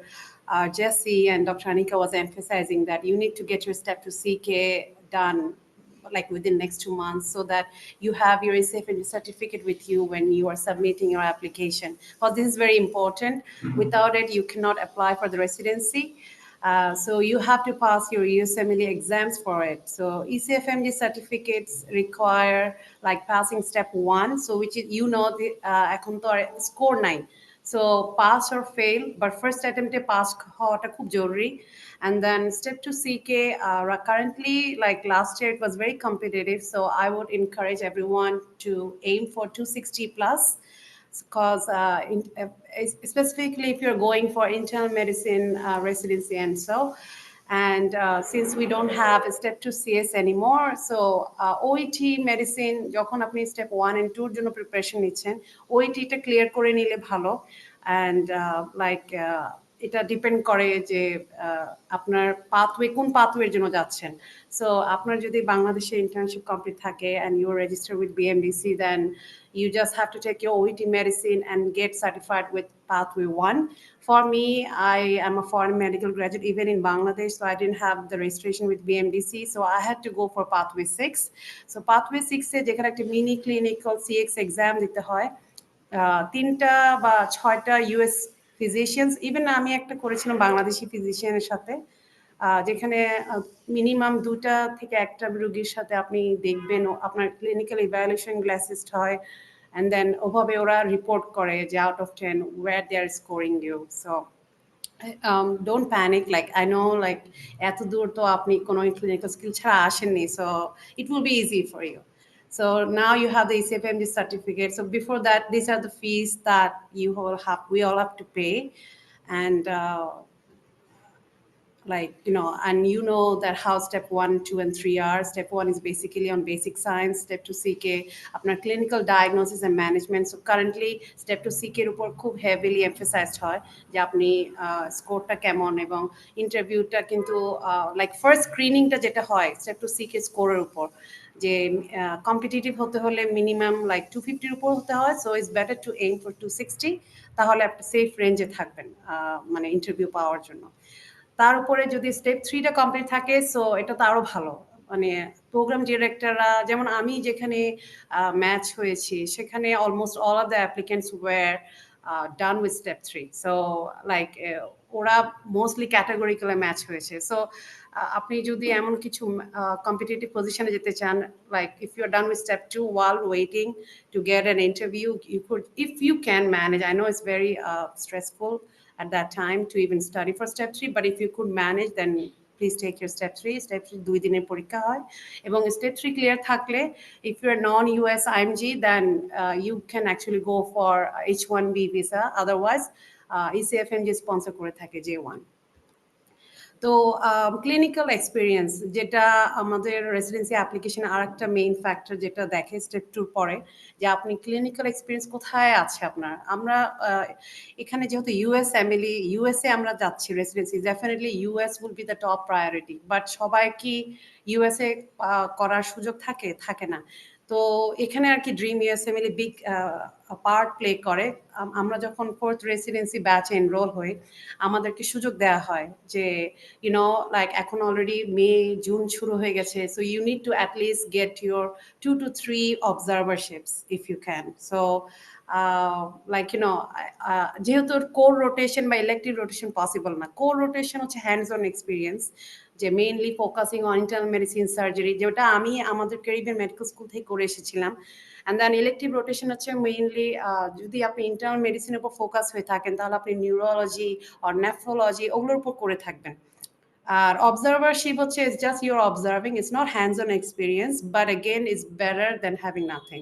So যদি আপনার core rotation elective কিছুই না থাকে, so make sure that you have 3 to 6 months observership, যেটা like আমি মনে করি, even though I graduated in 2019, so I have a year of grad almost 5 plus. So for me, I made sure that even though I have 72 weeks of core and elective rotation in US hospitals, but আমি dream ইউএসএমএলই through আমি at least 2 অবজারভারশিপ করেছিলাম, like just সেপ্টেম্বরে application submit করার আগে। So I'm very grateful to Dream USMLE that ওরা আমাকে এরকম observation নিয়ে দিতে হেল্প করেছে, because it's very competitive, and আজকালকার দিনে অবজারভেশন মানে অ্যারেঞ্জ করা বা রিচ আউট করা ইজ ভেরি হার্ড। সো আমাদের নেটওয়ার্ক আছে ড্রিম ইউএসএমএলি, যে যদি আপনি থাকেন তাহলে জানতে পারবেন যে কোথায় কোথায় হয়। আমাদের নিউ ইয়র্কে আছে, like Chicago, Michigan, and then Texas, Houston, অনেক কিছুতে আছে। তো আমরা অবজারভারশিপটা কেন নিব? যাতে অ্যাটলিস্ট লাইক আপনার কো-রোটেশন দেয়া আছে বাংলাদেশে। সো অবজারভারশিপের মাধ্যমে কি বোঝাচ্ছে? যে আপনি অ্যাটলিস্ট ইউএস হেলথ কেয়ার সিস্টেমের প্রতি আপনি এক্সপোজড হয়েছেন। আপনার একটা নেটওয়ার্ক এবং রিলেশনশিপ বিল্ড করার একটা অপরচুনিটি থাকবে, যে আপনি ডাক্তারকে চিনেন, ওকে LOR রিকোয়েস্ট করতে পারবেন, এবং LOR এসে আপনার সম্বন্ধে ভালো কিছু লিখলো, যে even though she is a foreign student, she graduated from so and so, like her interpersonal skill is very wonderful, like আমি মনে করতেছি যে she is capable, like এই ধরনের একটা strong LOR really makes you stand out। এবং ওখানে অনেক সময় কি হয়, অবজারভারশিপে অনেকের রিসার্চের অপরচুনিটিও থাকে।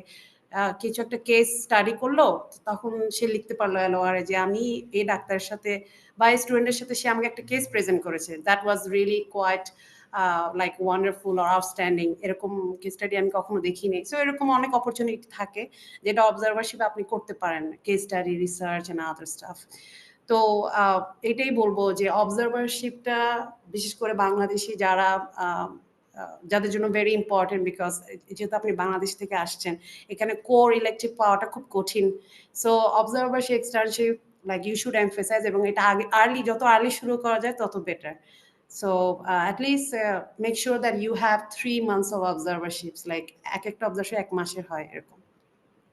তারপর ওই অবজারভারশিপের এক্সপিরিয়েন্সটা আপনি পার্সোনাল স্টেটমেন্টে লিখতে পারবেন, বা আপনার one of the best experience ERAS ওয়ার্কশিটে লিখতে পারবেন, যেটা আমি আসছি।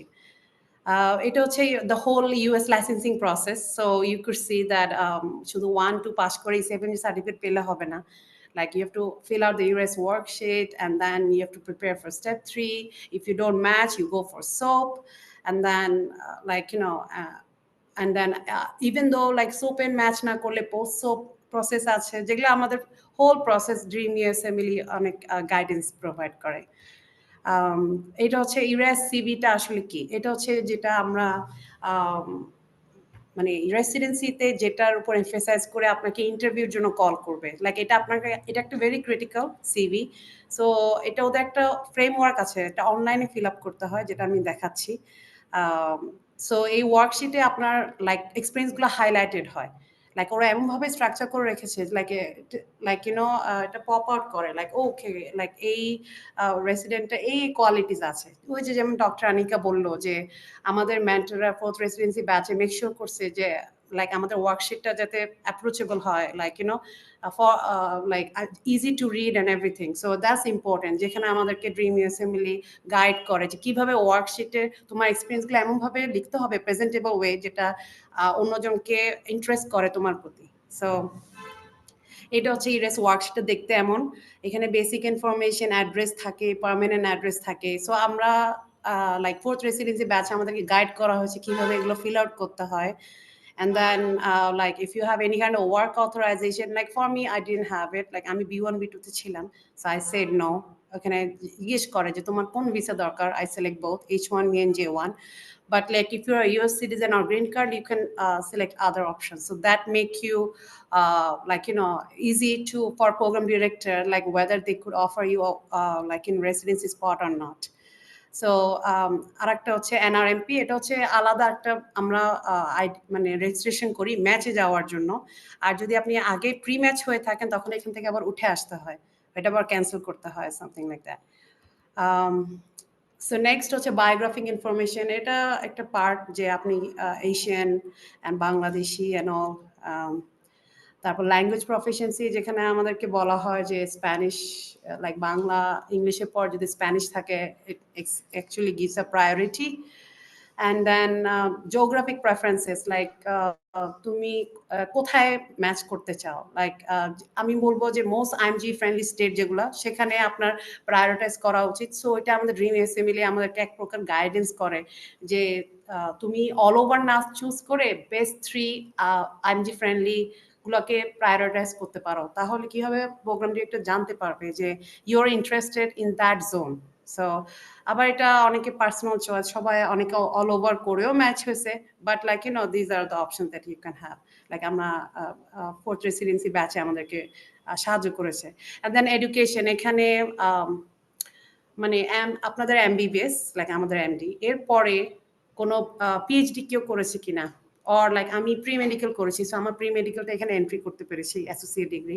তো এরকম এক্সট্রা কোনো ডিগ্রি আছে কিনা, এটাও একটা ভ্যালু ক্যারি করে। সো অনেকে যদি বলে যে PhD কোনো ভ্যালু করে না, ইটস নট ট্রু। আপনি যদি আরো হায়ার এডুকেটেড হয়ে থাকেন, ওগুলোর একটা অপশন থাকে যেগুলো এখানে আপনি ইনপুট করতে পারবেন। Sorry, it's like breaking down. আচ্ছা, পোস্ট গ্রাজুয়েট ট্রেনিং অ্যাগেন, যে PhD যারা রিসার্চ করে বা FCPS MRCPS এক্সট্রা ট্রেনিং যারা করে, ওগুলোর আপনি অপশন এখানে পাবেন, ওগুলো এখানে বসাতে পারবেন। And then this is the section experiences. So যে 10 best experiences আমাদেরকে চুজ করতে হবে, যেটা again dream USMLE post residency batch guide করে। কারণ অনেকে, আমি এমনও অ্যাপ্লিকেন্ট দেখেছি লাইক 20টা 30টা বেস্ট এক্সপিরিয়েন্সেস, যাদের ইয়ার অফ গ্র্যাজ অনেক বেশি, তার মানে ওরা অনেক এক্সপিরিয়েন্স, লাইক ওরা বসে থাকে না, দে আর ডুইং সামথিং। বাট এই এক্সপিরিয়েন্স থেকে কোন 10টা চুজ করা ইজ ভেরি টাফ। লাইক তো আমাদেরকে অনেক সময় শেখানো হয় কিভাবে গ্রুপ করা যায়, কিভাবে একটার মধ্যে আরো অনেকগুলো বসানো যায়, you know like all this tricks and trick like like যেটা আমাদেরকে রেসিডেন্সি ব্যাচে শেখানো হয়। So it makes your CV standard, you know. তো এখন এটা জাস্ট আপনাকে দেখাচ্ছি যে entry 3 and 4, and this is the one of the important slide that I would say that অনেকে মনে করে যে ক্লিনিক্যালি মনে হয় বেস্ট এক্সপিরিয়েন্স, তা না।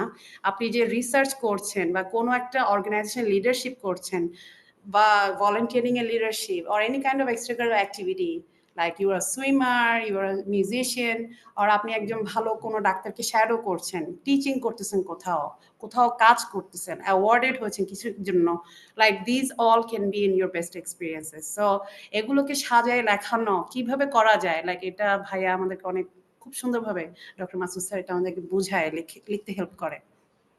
So you could see like it's very complicated worksheet, but then again it takes time. আমাদেরকে ভাইয়া লাইক 3-4 মাস আগে থেকে বলা শুরু করে, লেখা শুরু করছো, like how much are you done.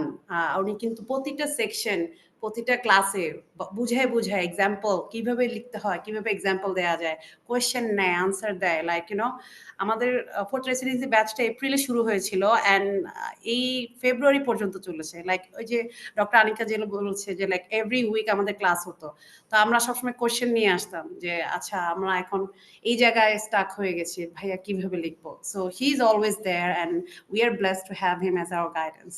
So again এই 10 বেস্ট এক্সপিরিয়েন্সের মধ্যে 3 মোস্ট মিনিংফুলটা কিভাবে চুজ করতে হবে, যেমন আমার জন্য 3 মোস্ট মিনিংফুল ছিল একটা রিসার্চ থেকে, একটা ড্রিম USMLE যে আমি কারেন্টলি কাজ করতেছি সেটা নিয়ে, আর একটা ছিল আমার ইন্টারনাল মেডিসিন নিয়ে, যেটা আমি শিকাগোতে ছিল, ওটাতে আমি বিভিন্ন cancer patients and then elderly হোমে আমি করেছিলাম, সেগুলো আমি হাইলাইট করেছিলাম।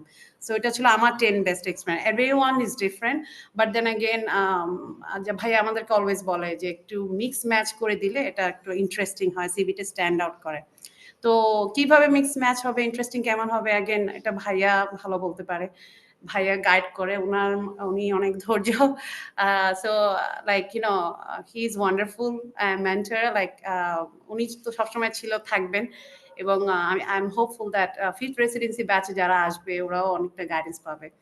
ইম্প্যাক্টফুল এক্সপিরিয়েন্স হচ্ছে যদি কোনো কারণে আপনার 1-2 বছর কিছু করলেন না, something happen, like how can you present that, এমনভাবে প্রেজেন্ট করতে হবে যেটা নেগেটিভলিও দেখা যাবে না। যেমন একটা ডক্টর আবিরা আপু বলেছে যে আমি পার্সোনাল স্টেটমেন্টে বাচ্চার কথা বলেছিলাম, then I was getting question in every interview. I mean, I will not say that's a weakness, that's actually her strength, but এমনভাবে সে প্রেজেন্ট করেছে, so they would like to understand more from her, that ও যেভাবে আমাদেরকে present করলো, is it really her strength, you know, like how প্রোগ্রামটা এমনভাবে দেখে, নিশ্চয়ই আপনার লেখাটাও এমনভাবে ছিল, যদিও বা এটা আপনার weakness, but you presented in a positive way. So এটা আমাদেরকে রেসিডেন্সি ব্যাচে শেখানো হয় যে কিভাবে তুমি একটা নেগেটিভ, এটা I know it's you are impacted by that, এটা আপনার আউট অফ কন্ট্রোল ছিল, but you have to explain it in a way that that shows that you overcome, and how did you overcome, and like, and is it your strength. So এটা একটা impactful এক্সপিরিয়েন্সটা খুব important, যেটা ভাইয়া অনেক emphasise করে আমাদের ক্লাসে, কিভাবে লিখতে হবে অ্যান্ড অল। তারপরে additional information license, like if you have license anywhere else, like কিছু আমি ফরেন দেখেছি যাদের হোম লাইক যারা ইউএস গ্রিন কার্ড হোল্ডার ওদের কিছু হোম ফিজিশিয়ান লাইসেন্স থাকে, and then বাংলাদেশি লাইসেন্স থাকে, এগুলো এখানে ইনপুট করা যায়। ওই লাইসেন্স থাকলে of course is a good better opportunity. তারপর পাবলিকেশন, যেমন ভাইয়া আমাদেরকে রিসার্চ অপরচুনিটিও দেয় যে তোমাদের কয়টা রিসার্চ আছে, এটা মানে ভাইয়া শুরু থেকে তারা গ্রুপ বানাবো, তোমাদের কারা কারা কয়টা পাবলিকেশন আছে বলো। সো আমার তখন একটা ছিল, আমার ভাই বলছে না মিনিমাম 2টা লাগবে। সো আমি একটা গ্রুপে চলে গেলাম, and I am very like fortunate that আমি ওয়ার্কআউট করে আমি অ্যাপ্লিকেশন সাবমিট করার আগেই আমি এটা শেষ করতে পেরেছি। সো আমার টিমমেটের প্রতি আমি বলবো যে দে আর ওয়ান্ডারফুল। ইভেন লাইক আমার যে মানে গাইড করেছে তিনি ছিল সেন্ট লুইস ইউনিভার্সিটির একজন অ্যাটেন্ডিং ডক্টর, এবং বাংলাদেশি না। সো অফকোর্স লাইক উনি বাংলাদেশি না হয়ে আমাদের জন্য নিঃস্বার্থে যে গাইড দিয়ে করা, I think I am blessed. উনি একজন খুব ভালো একজন, I think he is a friend and a very good colleague to doctor Abdullah Masud sir, and we were like fortunate enough to work with him. So আমি বলবো যে ড্রিম ইউএসএমএল থেকে research opportunities আর অবজারভারশিপ যেটাই পান আপনি লাইক নিয়ে ফেলা উচিত, এবং be dedicated to complete them with sincerity. That's I would like to emphasize here. তো এখানে পাবলিকেশনে আপনি systematic review or cohort study whatever it is, like আপনি এটা সাবমিট করে থাকলে শুধু সাবমিট হিসেবেও দেওয়া যায়, পাবলিশ হলে পাবলিশ, ইন রিভিউ থাকলে ইন রিভিউ, এই 3টে স্ট্যাটাসে আপনি দিতে পারবেন। অ্যান্ড দেন পাবলিকেশনের মধ্যে আবার কিছু আছে, যেমন পোস্টার প্রেজেন্টেশন, আপনি যদি পোস্টার প্রেজেন্টেশন করে থাকেন কোনো কনফারেন্সে সেটাও লিখতে পারবেন। অ্যান্ড দেন ওরাল প্রেজেন্টেশনের একটা অপরচুনিটি ভাইয়া খুলেছে, যেটা আমাদের ড্রিম ইউএসএমএল জার্নাল ক্লাব আছে, ওখানে আমি একটা প্রেজেন্ট করেছিলাম migraine headache and it's emerging therapy. আমাদের ব্যাচে যারা ছিল সবাই মোটামুটি প্রেজেন্ট করেছে, সবাই লিখতে পেরেছে ওরাল প্রেজেন্টেশন, যে আমরা একটা টপিক নিয়ে আমরা ওরালি প্রেজেন্ট করেছি একটা জার্নাল ক্লাবে। So this is something also you could proudly say in your recipe. So you could see that dream USMLE কিভাবে আমাদেরকে ওয়ার্কশিটে লাইক হেল্প করতেছে বিল্ড আপ করার জন্য। And sorry like it's lagging. তারপর প্রোগ্রাম সিগন্যাল আমাদেরকে ভাইয়া বোঝায় যে কিভাবে সিগন্যালটা করতে হয়। সো এটা কিন্তু অনেকটা পার্সোনালাইজ। আপনি যদি মনে করেন যে না আমি নিউ ইয়র্কই যেতে হবে আমার, আমি ওখানে আমার ফ্যামিলি, ওখানে আমার সব, আমি ওখানে থাকতে হবে, তাহলে ওখানে গোল্ড সিগন্যাল দিবেন, বা কম কাছাকাছি সিলভার সিগন্যাল, মানে কিভাবে সিগন্যালগুলো ইউজ করা যায়, কিভাবে ওটা আপনার মানে পার্মানেন্ট প্রেজেন্ট অ্যাড্রেসের সাথে লিঙ্ক করে করা যায়, মানে এগুলো আমরা সবই ডিসকাস করি। মানে সরি মানে doctor Abdullah Masud sir discuss করে ওনার সেশনে। তো এটা আপনি ভালো গাইডেন্স পাবেন এটাতে। তো আবার দেন ইন্টারভিউতে যখন আমরা মোটামুটি সবাই সাবমিটেড হয়ে যায়, আমরা সবাই ছবি তুলি দেখাই, অ্যান্ড দেন সাবমিটেড হয়ে যায়, এখন কি করব, এখন মক সেশন স্টার্ট হয় like every other week, like every week almost, actually not every other week. আমাদেরকে লাইক এপিডি কে ডাকা হয়েছিল, যিনি একজন বাংলাদেশে ছিল না, white physician, and then chief president, ওদেরকে মাধ্যমে ইভ্যালুয়েট করা হতো, আমাদেরকে বলা হতো, ফিডব্যাক দেওয়া হতো, লাইক ইউ নো তোমার বডি ল্যাঙ্গুয়েজ এরকম ছিল, বা তোমার ব্যাকগ্রাউন্ডটা সুন্দর ছিল না, বা তোমার like you know the way you talk with emotion or whatever, like every kind, like সব কিছুতে ওনারা বলতো। তো সবসময় বলতো যে দেখো টেল মি অ্যাবাউট ইউর সেলফে কিভাবে বলতে হবে, like you should be careful that তুমি যেটা চাচ্ছ ওটা যেন প্রোগ্রামের সাথে ফিট হয়, প্রোগ্রাম যেটা চাচ্ছে তোমার চাওয়ার সাথে যেন মিল হয়। তো ওইটা অনেক বড় এমফাসাইজ করা হয়, কিভাবে আপনি প্রোগ্রামের কি চাচ্ছে কিভাবে বুঝতে পারবেন। তো এগুলো আর কি, মানে প্র্যাকটিস মেক্স পারফেক্ট, ইউনো। আমাদেরকে ওই যে ডক্টর জেসি যেরকম বললো ইন্টারভিউ পাইনি, তারপরেও মক সেশন চলতেছিল, আমি অ্যাটেন্ড করেছি, সেম হিয়ার, আমিও পাইনি, লাইক আশা নিয়ে সেশন আফটার সেশন আমি মকে প্র্যাকটিসে ছিলাম, বিকজ আই বিলিভ দ্যাট যখনই পাবো যাতে রেডি থাকি ফেস করার জন্য। সো এই ইন্টারভিউ মক সেশনে মানে আমাদেরকে সবকিছু শেখানো হয়, কিভাবে একটা প্রোগ্রামকে আমরা অ্যাসেস করবো, এটা তোমার জন্য ফিট কিনা, তারপরে ফার্স্ট ইমপ্রেশন কেমন হতে হবে, কিভাবে প্রিপেয়ার করবা, অ্যান্ড দেন তুমি কাম কনফিডেন্ট কেমনে থাকতে পারো। কমন ইন্টারভিউ কোয়েশ্চেন আমাদেরকে এরকম সেট দেওয়া হয়, like I think it was around 150 questions. So আমাদেরকে কিছু কিছু গ্রুপ নিয়ে প্র্যাকটিস করতে বলে, আবার মকই করি। It's wonderful, I enjoyed all interview mock sessions.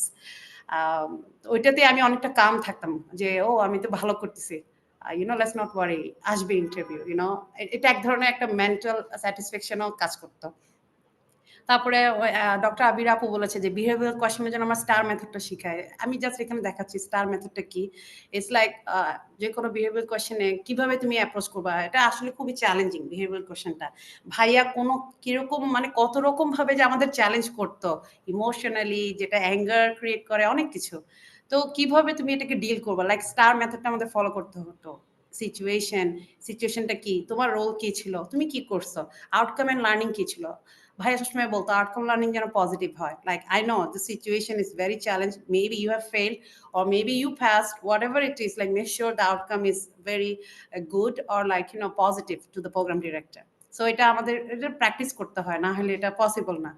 So again the strategies যেটা বললাম যে আমাদের ইন্টারভিউর জন্য, আমাদের প্রিপারেশনের জন্য মক ইন্টারভিউ কিভাবে ড্রেস আপ করতে হবে, ভাইয়া ওটার উপরও মানে খুব এমফেসাইজ করে।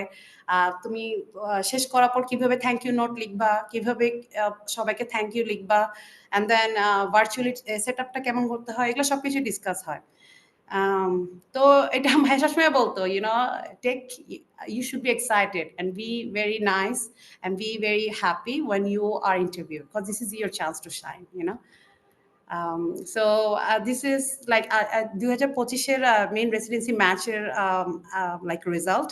এখানে দেখতে পারতেছেন যে প্রায় 3,573 জন IMA ম্যাচ করেছে, and the next was family medicine, and then the next was pediatrics, so almost 58% match, so that's very good matching rate this year.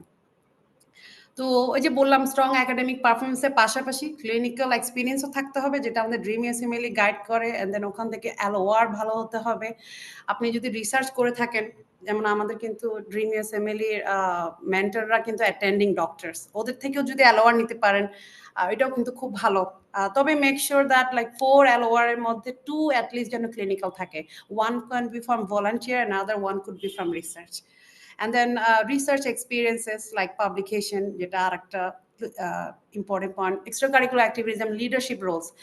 আমি খুব I'm very fortunate that আমি career development division একটা chief হিসেবে আমি মানে কাজ করতে পেরেছি, because that was something I highlighted, এবং আমার ইন্টারভিউতে এটা খুব গ্রেটলি আমাকে কোশ্চেন করা জিজ্ঞেস করেছিল যে তোমার অর্গানাইজেশনটা কেমন, কি করো, তোমার রোল কি। Like I was able to show them that আমার টিম ওয়ার্ক ক্যাপাবিলিটি, একজন টিমকে কিভাবে আমি গুছিয়ে আনতে পারি, কিভাবে মেক শিওর করি আমার গোলটা হয়, মানে I reach goal at the same time, সবাইকে একসাথে ক্যারিং করা, লাইক আমি এগুলো অনেক এমফেসাইজ করেছি। So I was able to proudly say that because I did something right.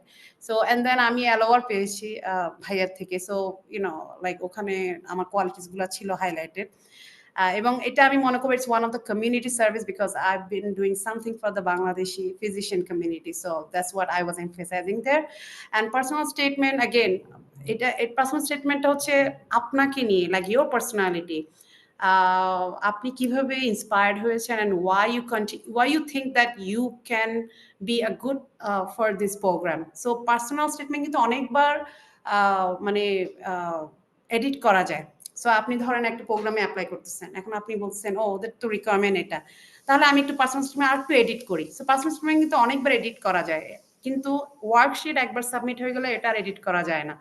So আমাদের মেন্টর যারা ছিলেন 4th রেসিডেন্সি ব্যাচে, they were very kind. Doctor Mushrin আপু আমার ছিল মেন্টর, উনি আমার পার্সোনাল স্টেটমেন্টের ফিডব্যাক দিতেন। So I'm very happy that আমি এমন একজন মেন্টর পেয়েছি যে লাইক পার্সোনালি আমাকে ফিডব্যাক দিচ্ছে, and I was taking all thing very like positively.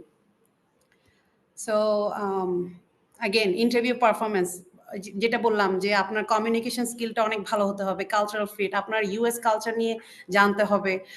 সেই কারণে আমরা অবজারভারশিপটা করা, কারণ আপনি বিভিন্ন ক্যাটাগরি মানুষের সাথে জানতেছেন, ওরা খেয়াল করে যে আপনি কালচারালি এডুকেটেড কিনা। অ্যান্ড দেন ভাইয়াও কিন্তু অনেক এক্সপিরিয়েন্স শেয়ার করে আমাদের 4th রেসিডেন্সি ব্যাচের মক সেশনের সময়। সো আপনি জেনে যাবেন ওদের কালচারাল ফিটটা কেমন, তারা কি ধরনের কালচারাল ফিটেড পার্সন চায়।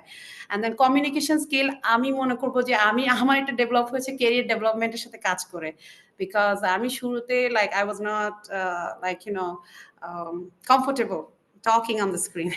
So moderate করে Dr. Anika ছিল আমার associate chief, like she's wonderful, like her communication is something, like আমি ওকে follow করতাম ও কিভাবে present করতেছে, and like you know there's always something to learn from someone, from your colleague and everything, and আমি এখনো মনে করি আমার অনেক কিছু শেখা উচিত, so you know but I'm happy that আমি একটা career development division এ chance পেয়ে আমার communication skill everything যে আমি improve করতে পেরেছি, এবং এটাই আমি effectively showcase করতে পারছি আমার ওয়ার্কশিটে, even like on my interview like you know session A. So again program sets the criteria like fit for the program. So আমাদেরকে তো আমি তো IMG non US, so আমাকে দেখতে হবে যে কোন কে কে মানে অ্যাপ্লাই করতেছে, যে কিভাবে প্রোগ্রামটাকে খোঁজা যায়, সো ওগুলো শেখানো হয়, আপনি শিখে নিতে পারবেন। I know like YouTube এ অনেক ভিডিও থাকে, but believe me still you would have a lot of questions যেটা আসলে একজন মেন্টর ছাড়া পসিবল না, so you know Dream USMLE is there for you to help. তারপরে যে জিওগ্রাফিক লোকেশন যেটা বললাম, ভাইয়া আমাদেরকে খুব সুন্দরভাবে বোঝায় যে কোন কোন জিওগ্রাফিক লোকেশন করলে ভালো হয়, and then like impactful experience-টা কিভাবে লেখা উচিত, যেটাতে মানে সেটব্যাকগুলা সুন্দরভাবে লেখা যায়, যেটাতে বোঝা যায় যে আপনি অ্যাডাপ্টেবল, লাইক ইউ রেজিলিয়েন্ট। এখন আপনি যদি ম্যাচ না করেন তখন কি হয়, তখন ভাইয়া অফার করে যে কিভাবে সোপ প্রোগ্রামে করা যায়, সোপের প্রিপারেশন কিভাবে নেওয়া উচিত, কিভাবে আনফিল প্রোগ্রামে মানে অ্যাপ্লাই করা যায়, অ্যান্ড ইউ নো এটা একটা খুবই স্ট্রেসফুল উইক, বিকজ 1 উইকের মধ্যে এগুলো সব করতে হয়, but then I hope that you don't have to go through that, but like you know even a lot also match in soap. এখন যদি তারপরও যদি সোপ সাকসেসফুল না হয়, তখন পোস্ট সোপ বলতে একটা কথা, যেটা আমাদের ডক্টর স্বর্ণা আপু ম্যাচ করেছে পোস্ট সোপে আমাদের আগের 3rd রেসিডেন্সি ব্যাচে। সো ওনারটাও মানে উনি বিভিন্ন প্রোগ্রাম ডিরেক্টর, যেখানে ধরেন ভিসা অ্যাপ্লিকেন্টরা আসতে পারতেছে না, ভিসা জটিলতায় খালি হয়ে গেছে, আপনি জানতে পারলেন, তো কিছু কিছু ওয়েবসাইট আছে যেগুলো অবজার্ভ করতে হয়, যেগুলো আমাদের ড্রিম USMLE বলে যে এই এখানে চোখ রাখো, ইউনো আনফিল পজিশনে প্রোগ্রাম ডিরেক্টরকে লিখো, পাঠাও, then maybe you might be able to have an interview from there. So কিভাবে লিখতে হবে, PDK, এগুলো আমাদের মেন্টররা হেল্প করে থাকে। So you know again এটা আমার জাস্ট আমি একটা লিখেছি epic, like you know if you don't match at all in US, if you can try elsewhere in US, like you know Australia or like UK, like এটা epic এর মাধ্যমে করা যায়, UK, GMC registration, Canada, Australia, New Zealand, এটা আমাদের অনেক career webinar series হয় অনেক ক্যারিয়ার ডেভেলপমেন্ট ডিভিশনে, তো ওখানে আপনারা শুনবেন যে কে কি পরীক্ষা দিয়ে কিভাবে ম্যাচ করেছে, like it's something like post, but then again career development is there, like you can watch all those webinars and you can learn. So just remember like ECFMG এর এপিক একটা শাখা আছে যারা হেল্প করে অন্যান্য বোর্ডে UK, কানাডাতে match করার জন্য, so I just wrote something about that. আর এটা হচ্ছে visa category for non US IMG. So যদি আপনি ম্যাচ না করেন, like don't waste, so what you should do, like go for like research fellowships, like আমি শুনেছি কয়েকজন আমার ফেলো like you know যারা ম্যাচ করেছে, ওরা মানে মেয়ো ক্লিনিকের সাথে রিসার্চ ইনভলভ ছিল, so how were they were there on J1 visa research fellow. So আপনি জাস্ট যখন ম্যাচ করবেন জাস্ট স্পেশালিটি চেঞ্জ হবে, বাট J1 ভিসাতেই আপনি থাকবেন। সো এরকম কিছু অপরচুনিটি আছে যেটা আপনি করতে পারেন as a non US IMG। আপনি B1 B2-তে এসে আপনি অবজারভারশিপ, ইন্টারভিউ অ্যাক্সেস, এগুলো সবই করতে পারেন। অ্যান্ড দেন H1B তো আপনি জানেনই, যদি স্টেপ 3 কমপ্লিট থাকে এবং প্রোগ্রাম যদি স্পন্সর করে থাকে, বিকজ H1B কিন্তু প্রোগ্রাম স্পন্সর করে থাকে, J1 visa research fellow program sponsor করে থাকে, তো এগুলো যদি প্রোগ্রাম স্পন্সর করে থাকে তাহলে অপরচুনিটি থাকবে, আর না হলে না। আর all others like ECFMG sponsor করে থাকে J1. So আমি হচ্ছি J1 physician, alien physician আন্ডারে, thankfully I'm approved, like আমার ভিসা এখন অ্যাপ্রুভ হয় না, so I'm waiting. So this is all. I'm sorry I took a lot of time, but আমি বলবো যে like I just gave an overview, like the whole complicated process, like how Dream USMLE worked through that, and I hope that enrolling into 5th residency batch will be very fruitful to you. You will be on track. You will know what to do next, and you go from there. Okay. And again, connection also matter, but that's where Dream USMLE also help you. But then again, if you have your own network, use also that. Yeah. Thank you. Thank you so much, Dr. Fahmida Sultana, for that incredibly comprehensive and insightful presentation.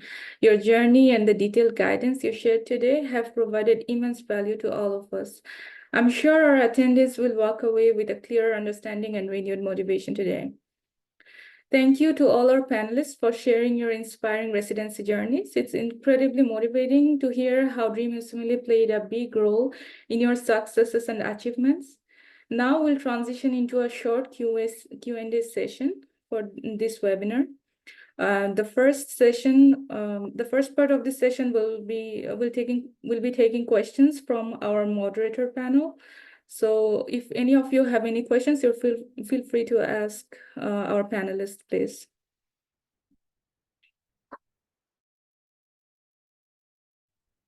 Let's start with Dr. Jerry. Actually আমি যে question prepare করেছিলাম মোটামুটি সবই cover হয়ে গেছে। আপনাদেরকে অনেক অনেক থ্যাঙ্কস। এখন আমার আর কোনো কোশ্চেন নেই। Okay. All right, Dr. Jerry, thank you. Dr. Farah Rahman and Dr. Sophia, do you guys have any questions to ask them? I think I have a few questions for the panelists. So I want to ask that if there is one piece of advice you want to give to the next applicants, what would be that? Just one piece of advice.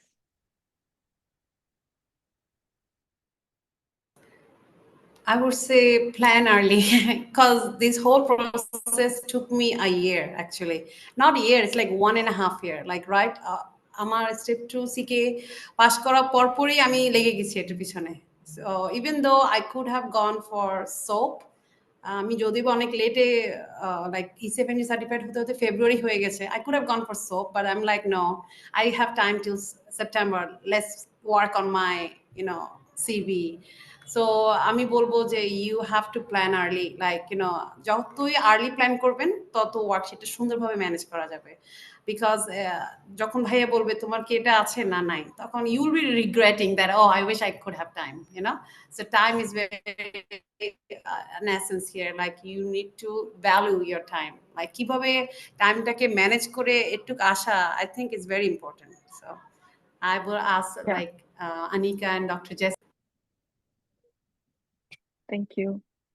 If I say if I want to say the entire thing in one line, I would say get ECFMT certified as soon as you can. Get get your LORs ready, get your observerships done, and apply for the residency as soon as you can. এটা আমি আগেও বলছি এবং আমি এখনো এটাই বলবো। Yeah, thank you. I think that time is very crucial in this journey. Yeah. And also I have another question, like how did you show your clinical gaps in? Sorry to interrupt you. I just wanted to say that এখন already ERAS token মনে হয় দেয়া শুরু হয়ে গেছে। So আপনাকে deadline নিতে হবে যে September, by the end of September you should submit, because October থেকে ইন্টারভিউ সেশনটা শুরু হয়ে যায়, October to January, but most of the program নভেম্বরে শেষ হয়ে যায়. So if you're lucky then maybe like জানুয়ারি পর্যন্ত নেওয়া যায়। সো বাট ডেডলাইন হচ্ছে সেপ্টেম্বর, লাইক সব যতই ডক্টর জেসি বললো সবকিছু কমপ্লিট করতে হবে by August, so that you have everything on your hand in September. Okay, Yeah, thank you. And I have another question as well. Some of you have said that the personal statement is very, people struggle with that. So did you personalize your personal statement or just use a generic structure or something?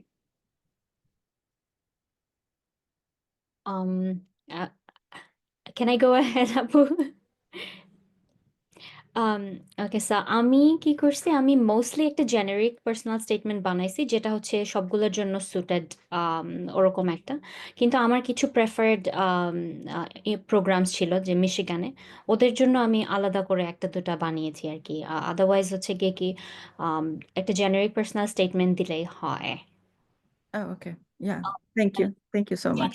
Generic, I mean a personal statement that can be suited for all the programs, but you also add your personalized, your own story, your own detail. Yeah, thank you. You're welcome.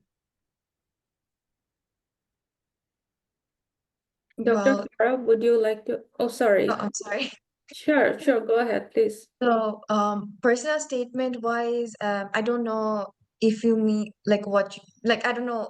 I don't think I understood the question very well, but like if I had to say something about the personal statement, it's that, so আমি হচ্ছে আমার colleague like who were also applying with me the same year. So since I was having a writer's block, what I did, and they were kind enough to do, was like they showed me their personal statement.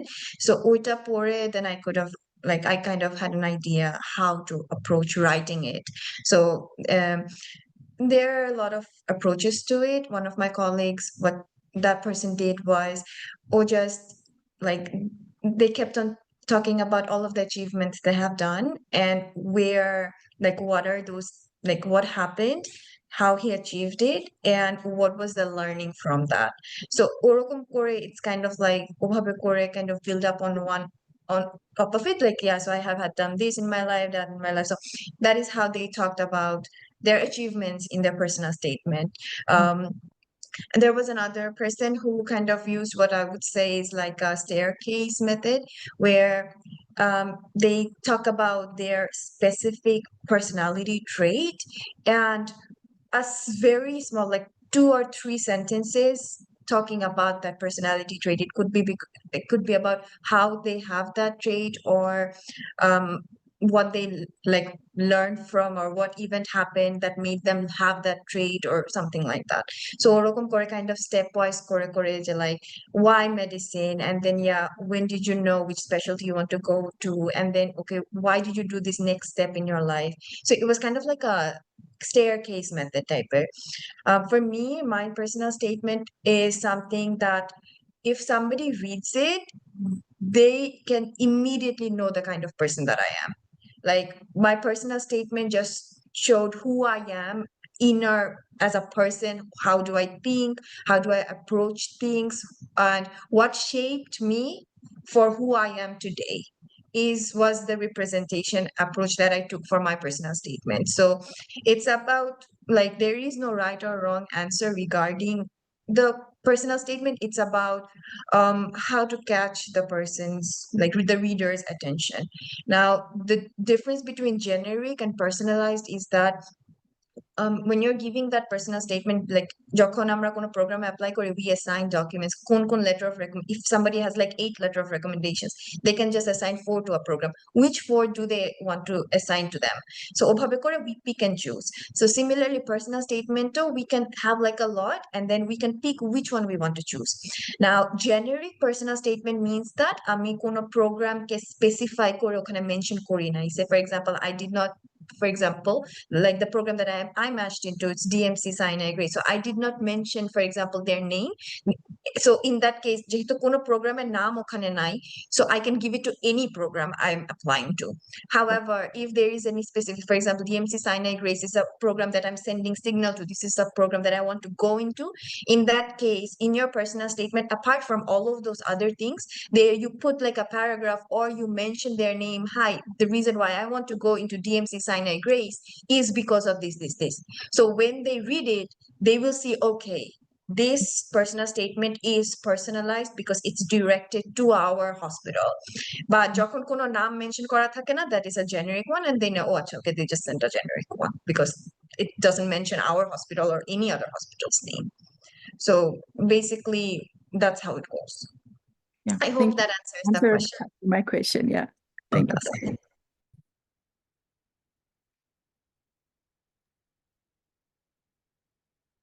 I have a question that any of you can answer as you like. So I would like to ask, what helped you stand out during interviews? Is there any particular question that you are glad that you prepared for?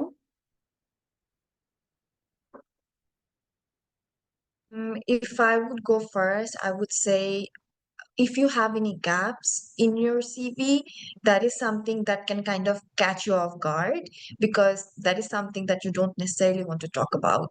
So having a very good explanation about why you have that gap or something that you're uncomfortable about, be prepared, because there could be some program directors who will address those red flags.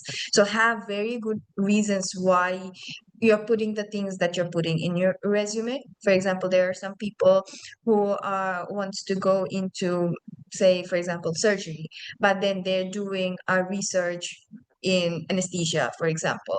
So the program directors are going to ask them, যে তুমি তো সার্জারিতে apply করতেছো, কিন্তু তোমার তো research experience অ্যানেস্থেশিয়াতে, তো like what is going on there? So if there are discrepancies in your resume that doesn't necessarily explain like the specialty that you're applying to, or if there are gaps, or if there are any red flags, have a very good reason why, and not just like a generic one, like make it believable and plausible, so that when somebody listens to it, they can resonate with it and they're like, no, that's completely understandable why that red flag was there. It wasn't something that you could have avoided. So regardless, or at the same time, you have to make sure that it's not something that makes you like in like one of those, it doesn't put you in one of those places where they're like, I don't want this person in my program. It should be something that has got nothing to, the reasoning should be something that has got nothing to do with you being a resident or a physician, like ওইটার সাথে তো এটা কোনোভাবেই related না. So that red flag is not going to impact your training or you being as a resident. So like that is something that like you should be prepared for.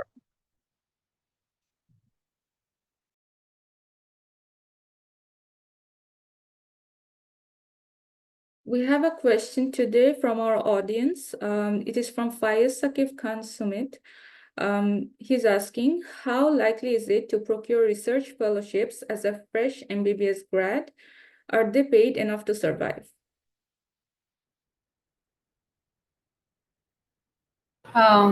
I guess I can answer to that. So J1 টা হচ্ছে like you are allowed to get trained and paid, okay? So if your program, wherever you're getting a research assistant position to work for a program, if they are willing to sponsor you for J1 research fellow, yes, you can get paid and also get trained and also get a lot of researches published. So yeah, I hope I answered your questions. Thank you. I would just like to add that to what Famida just said. So being a fresh MBBS graduate, that's actually a very good like position to apply for research positions, and the best position to apply to would be a research fellowship, because the research fellowship এখানে USMDs রা করে না, so the seats are like empty.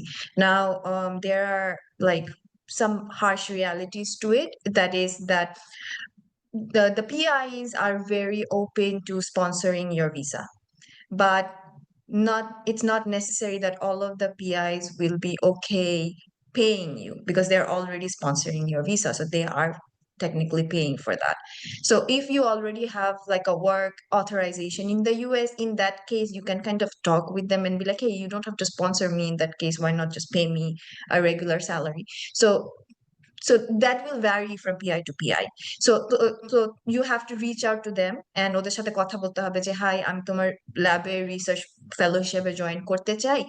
So if you are okay with working without pay in a volunteer position, your title will have that research fellowship, which is a trainee position, amazing for your resume. If you can afford to work technically in a volunteer position, a lot of people do that. You can do it. You can get like a lot of publications, a lot of connections and networking. It's an amazing position to be in.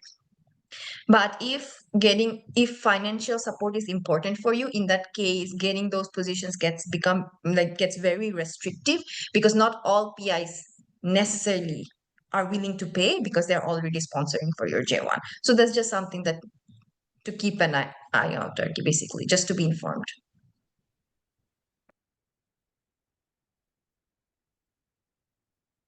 Okay, so we do not have any other questions from our audience, and I think you guys have covered everything pretty nicely and very comprehensively as well.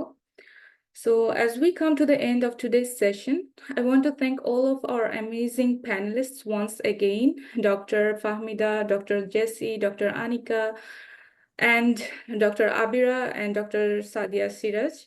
Thank you for joining us, for encouraging us and sharing wisdom. Your journeys remind us that matching into residency is not just about scores, but also about strategy, perseverance, and believing in yourself. A huge thank you to our audience as well for joining us this morning. We hope this session provided clarity, motivation, and a practical roadmap as you navigate your own paths toward residency. Don't forget, Dream USMLE hosts academic and career development webinars every Saturday and Sunday designed to support IMGs throughout their USMLE and residency path. And the 5th residency batch is starting very soon. Please message us on WhatsApp or Facebook to get more information regarding that. Stay connected with us for more sessions, mentorship, and opportunities and real-time guidance. On behalf of Dream USMLE, I would like to extend heartfelt thanks to our panelists, co-moderators, and everyone who joined us today. That brings us to the end of today's session. Wishing all of you the very best in your journey toward the match. Keep working hard, keep believing. Your success story is just around the corner. Until next time, take care and keep striving forward. Goodbye from all of us. Assalamu alaikum. Thank you. Bye. Thank you. Good luck.